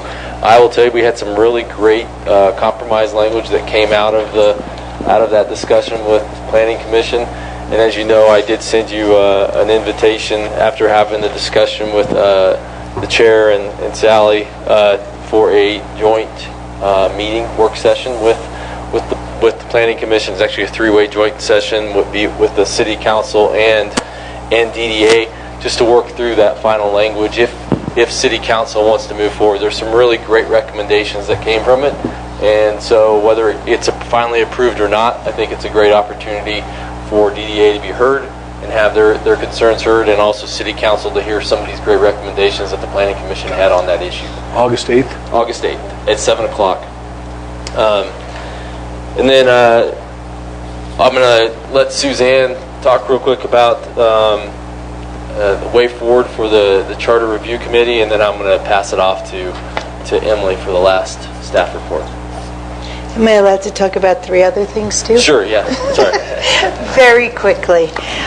Hot off the press, some of you that attended CML know about the new book that came out from CML and CIRSA together, the Ethics, Liability, and Best Practices for elected officials. I encourage each and every one of you to read them. I put your name on each copy, so I'll make sure you each get one of these before you leave. As far as what Darren was talking about, we talked about as a council resurrecting the Charter Review Committee. There's still some leftover charter amendments that we discussed last time that didn't make it to the ballot, and a few new things. So we would like to resurrect the committee, and that would come through a resolution that we would like to bring to the council on August 1st. And it's just basically the resolution that will set the standards for the Charter Committee, how we're going to advertise for it, who's going to be on the committee, and all of that. So look forward to that on August 1st council meeting. And then real quickly, you may have noticed a young woman in the back there with long black hair. That is Allison Totoro, and she has been with us the last 3 weeks interning, and she's a senior in Monmouth University, which is in New Jersey, for anyone that doesn't know that. Also a lacrosse player, and she's worked for the last 3 weeks on, Noel, you'll be happy about this, a security plan for the city. She is majoring in finance with a minor in Homeland Security, and that's pretty dear to her heart. She's completed manuals for the city staff and to-go kits and different things like that. So I just wanted to acknowledge her and thank her for her last 3 weeks.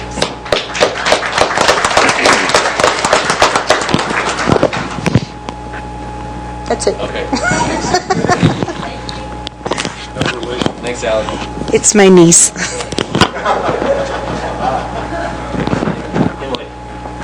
Thank you. Good evening, Mayor and Council.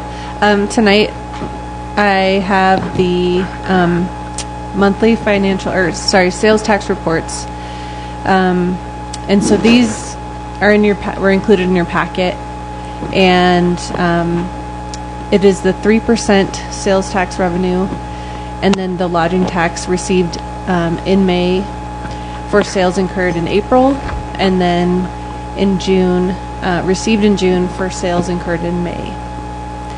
Also attached is the historical chart of business license revenue and the actual business and sales tax licenses, the new licenses. So 72 new business licenses, and there were none terminated or inactivated during May and June. So, of course, included in your packet are the charts.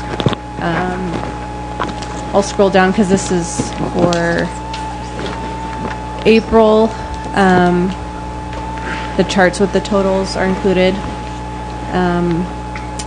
And May, you'll see so far year to date we have a 2% overall increase,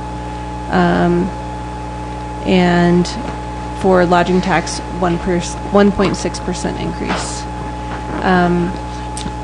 You may have noticed in my memo and also in the charts they are differing slightly from previous finance director.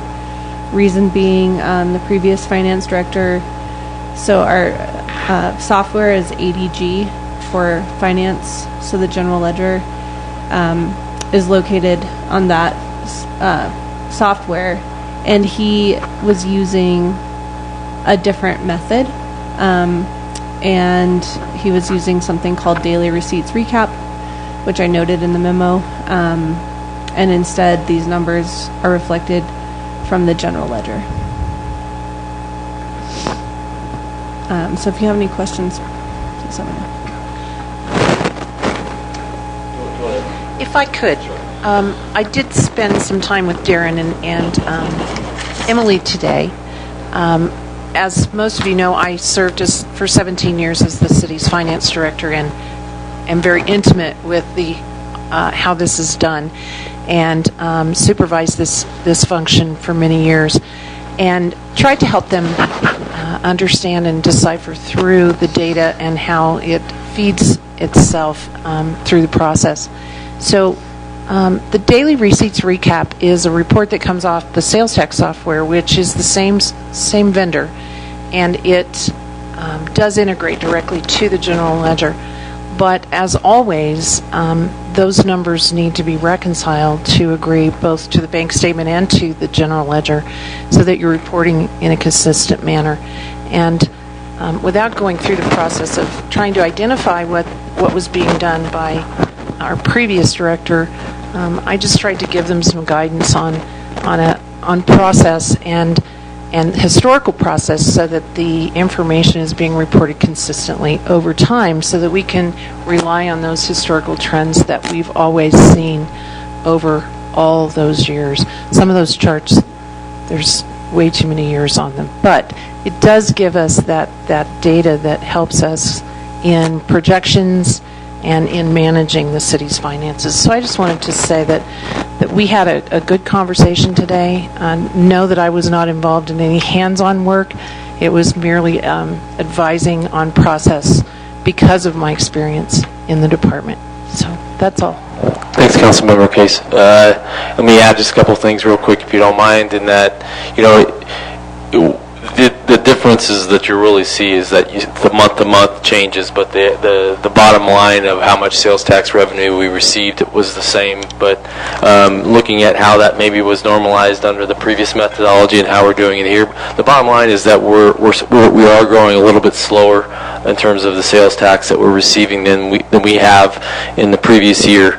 So we are seeing a slowdown. I think that's indicative of what people are hearing from our local retail stores and our restaurants, that we're seeing a little bit less revenue coming in. So I think that's what's really important to pull from this, and that we're seeing 2.06% growth over last year, where it was, I think, between 3 and 5%. So it's a little bit actually less than some of the projections that we had.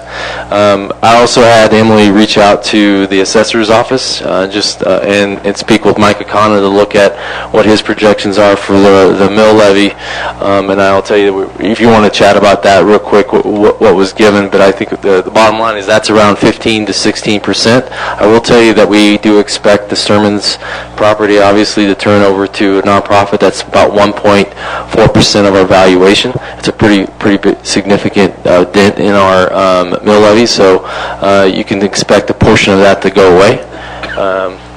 So you have that, but we're not seeing. Let me first say that 15 to 16% growth in the property taxes, it will range about $200 and something $1,000 probably of an increase, but it's one data point. I just want to point that one data point doesn't make a trend. Usually science behind that is 3 data points makes a trend. So what we're also seeing is a slowdown in the market as well in terms of the housing market. Houses are staying on the market longer. That's probably not great to hear for a developer to hear in the $400,000 to $500,000 range, but the houses are slowing down a little bit, and so that should have a little bit of an impact on the future valuations of those homes in the future. So I don't know if you want to touch on any of that at all, but Emily, do you have anything to add? No, I mean, that's pretty much the recap from Mike Akana. He mentioned they're estimating a 16 to 18% increase in the assessed valuation. And then that doesn't, like I said, doesn't include the loss of the Sturman. That's not to be expected till at the end of the year. So, just to say, I think our economy is still really strong, and I'm sure Skip can speak to this as well because we're in the same business. But I think that houses, there aren't as many buyers knocking down doors right now. And but it doesn't mean that they're not there. And don't think that the market has dropped or the bottom's fallen out or anything like that. I think it's just normalized a little bit. It's not as crazy as it's been in the last couple years. And I hear people that own businesses that say they just aren't as busy as most summers. So I don't know that we have the sky is not falling and everything's okay. I think it's just stabilized a little bit, if you will, which is still a real positive word. Things are still happening, but it's just not as fast-paced as it was, I don't think. That's what I see. Well, my apologies. I don't mean to give the impression that the sky's falling. I just Not think at all, we're but some growing at a people will slow take rate. that. We're growing at a slow. We're still growing. We're just growing at a slower rate than last year. So. Anything else, Darren? Emily, thank you very much. Thank you. And this is not the time. This meeting is adjourned.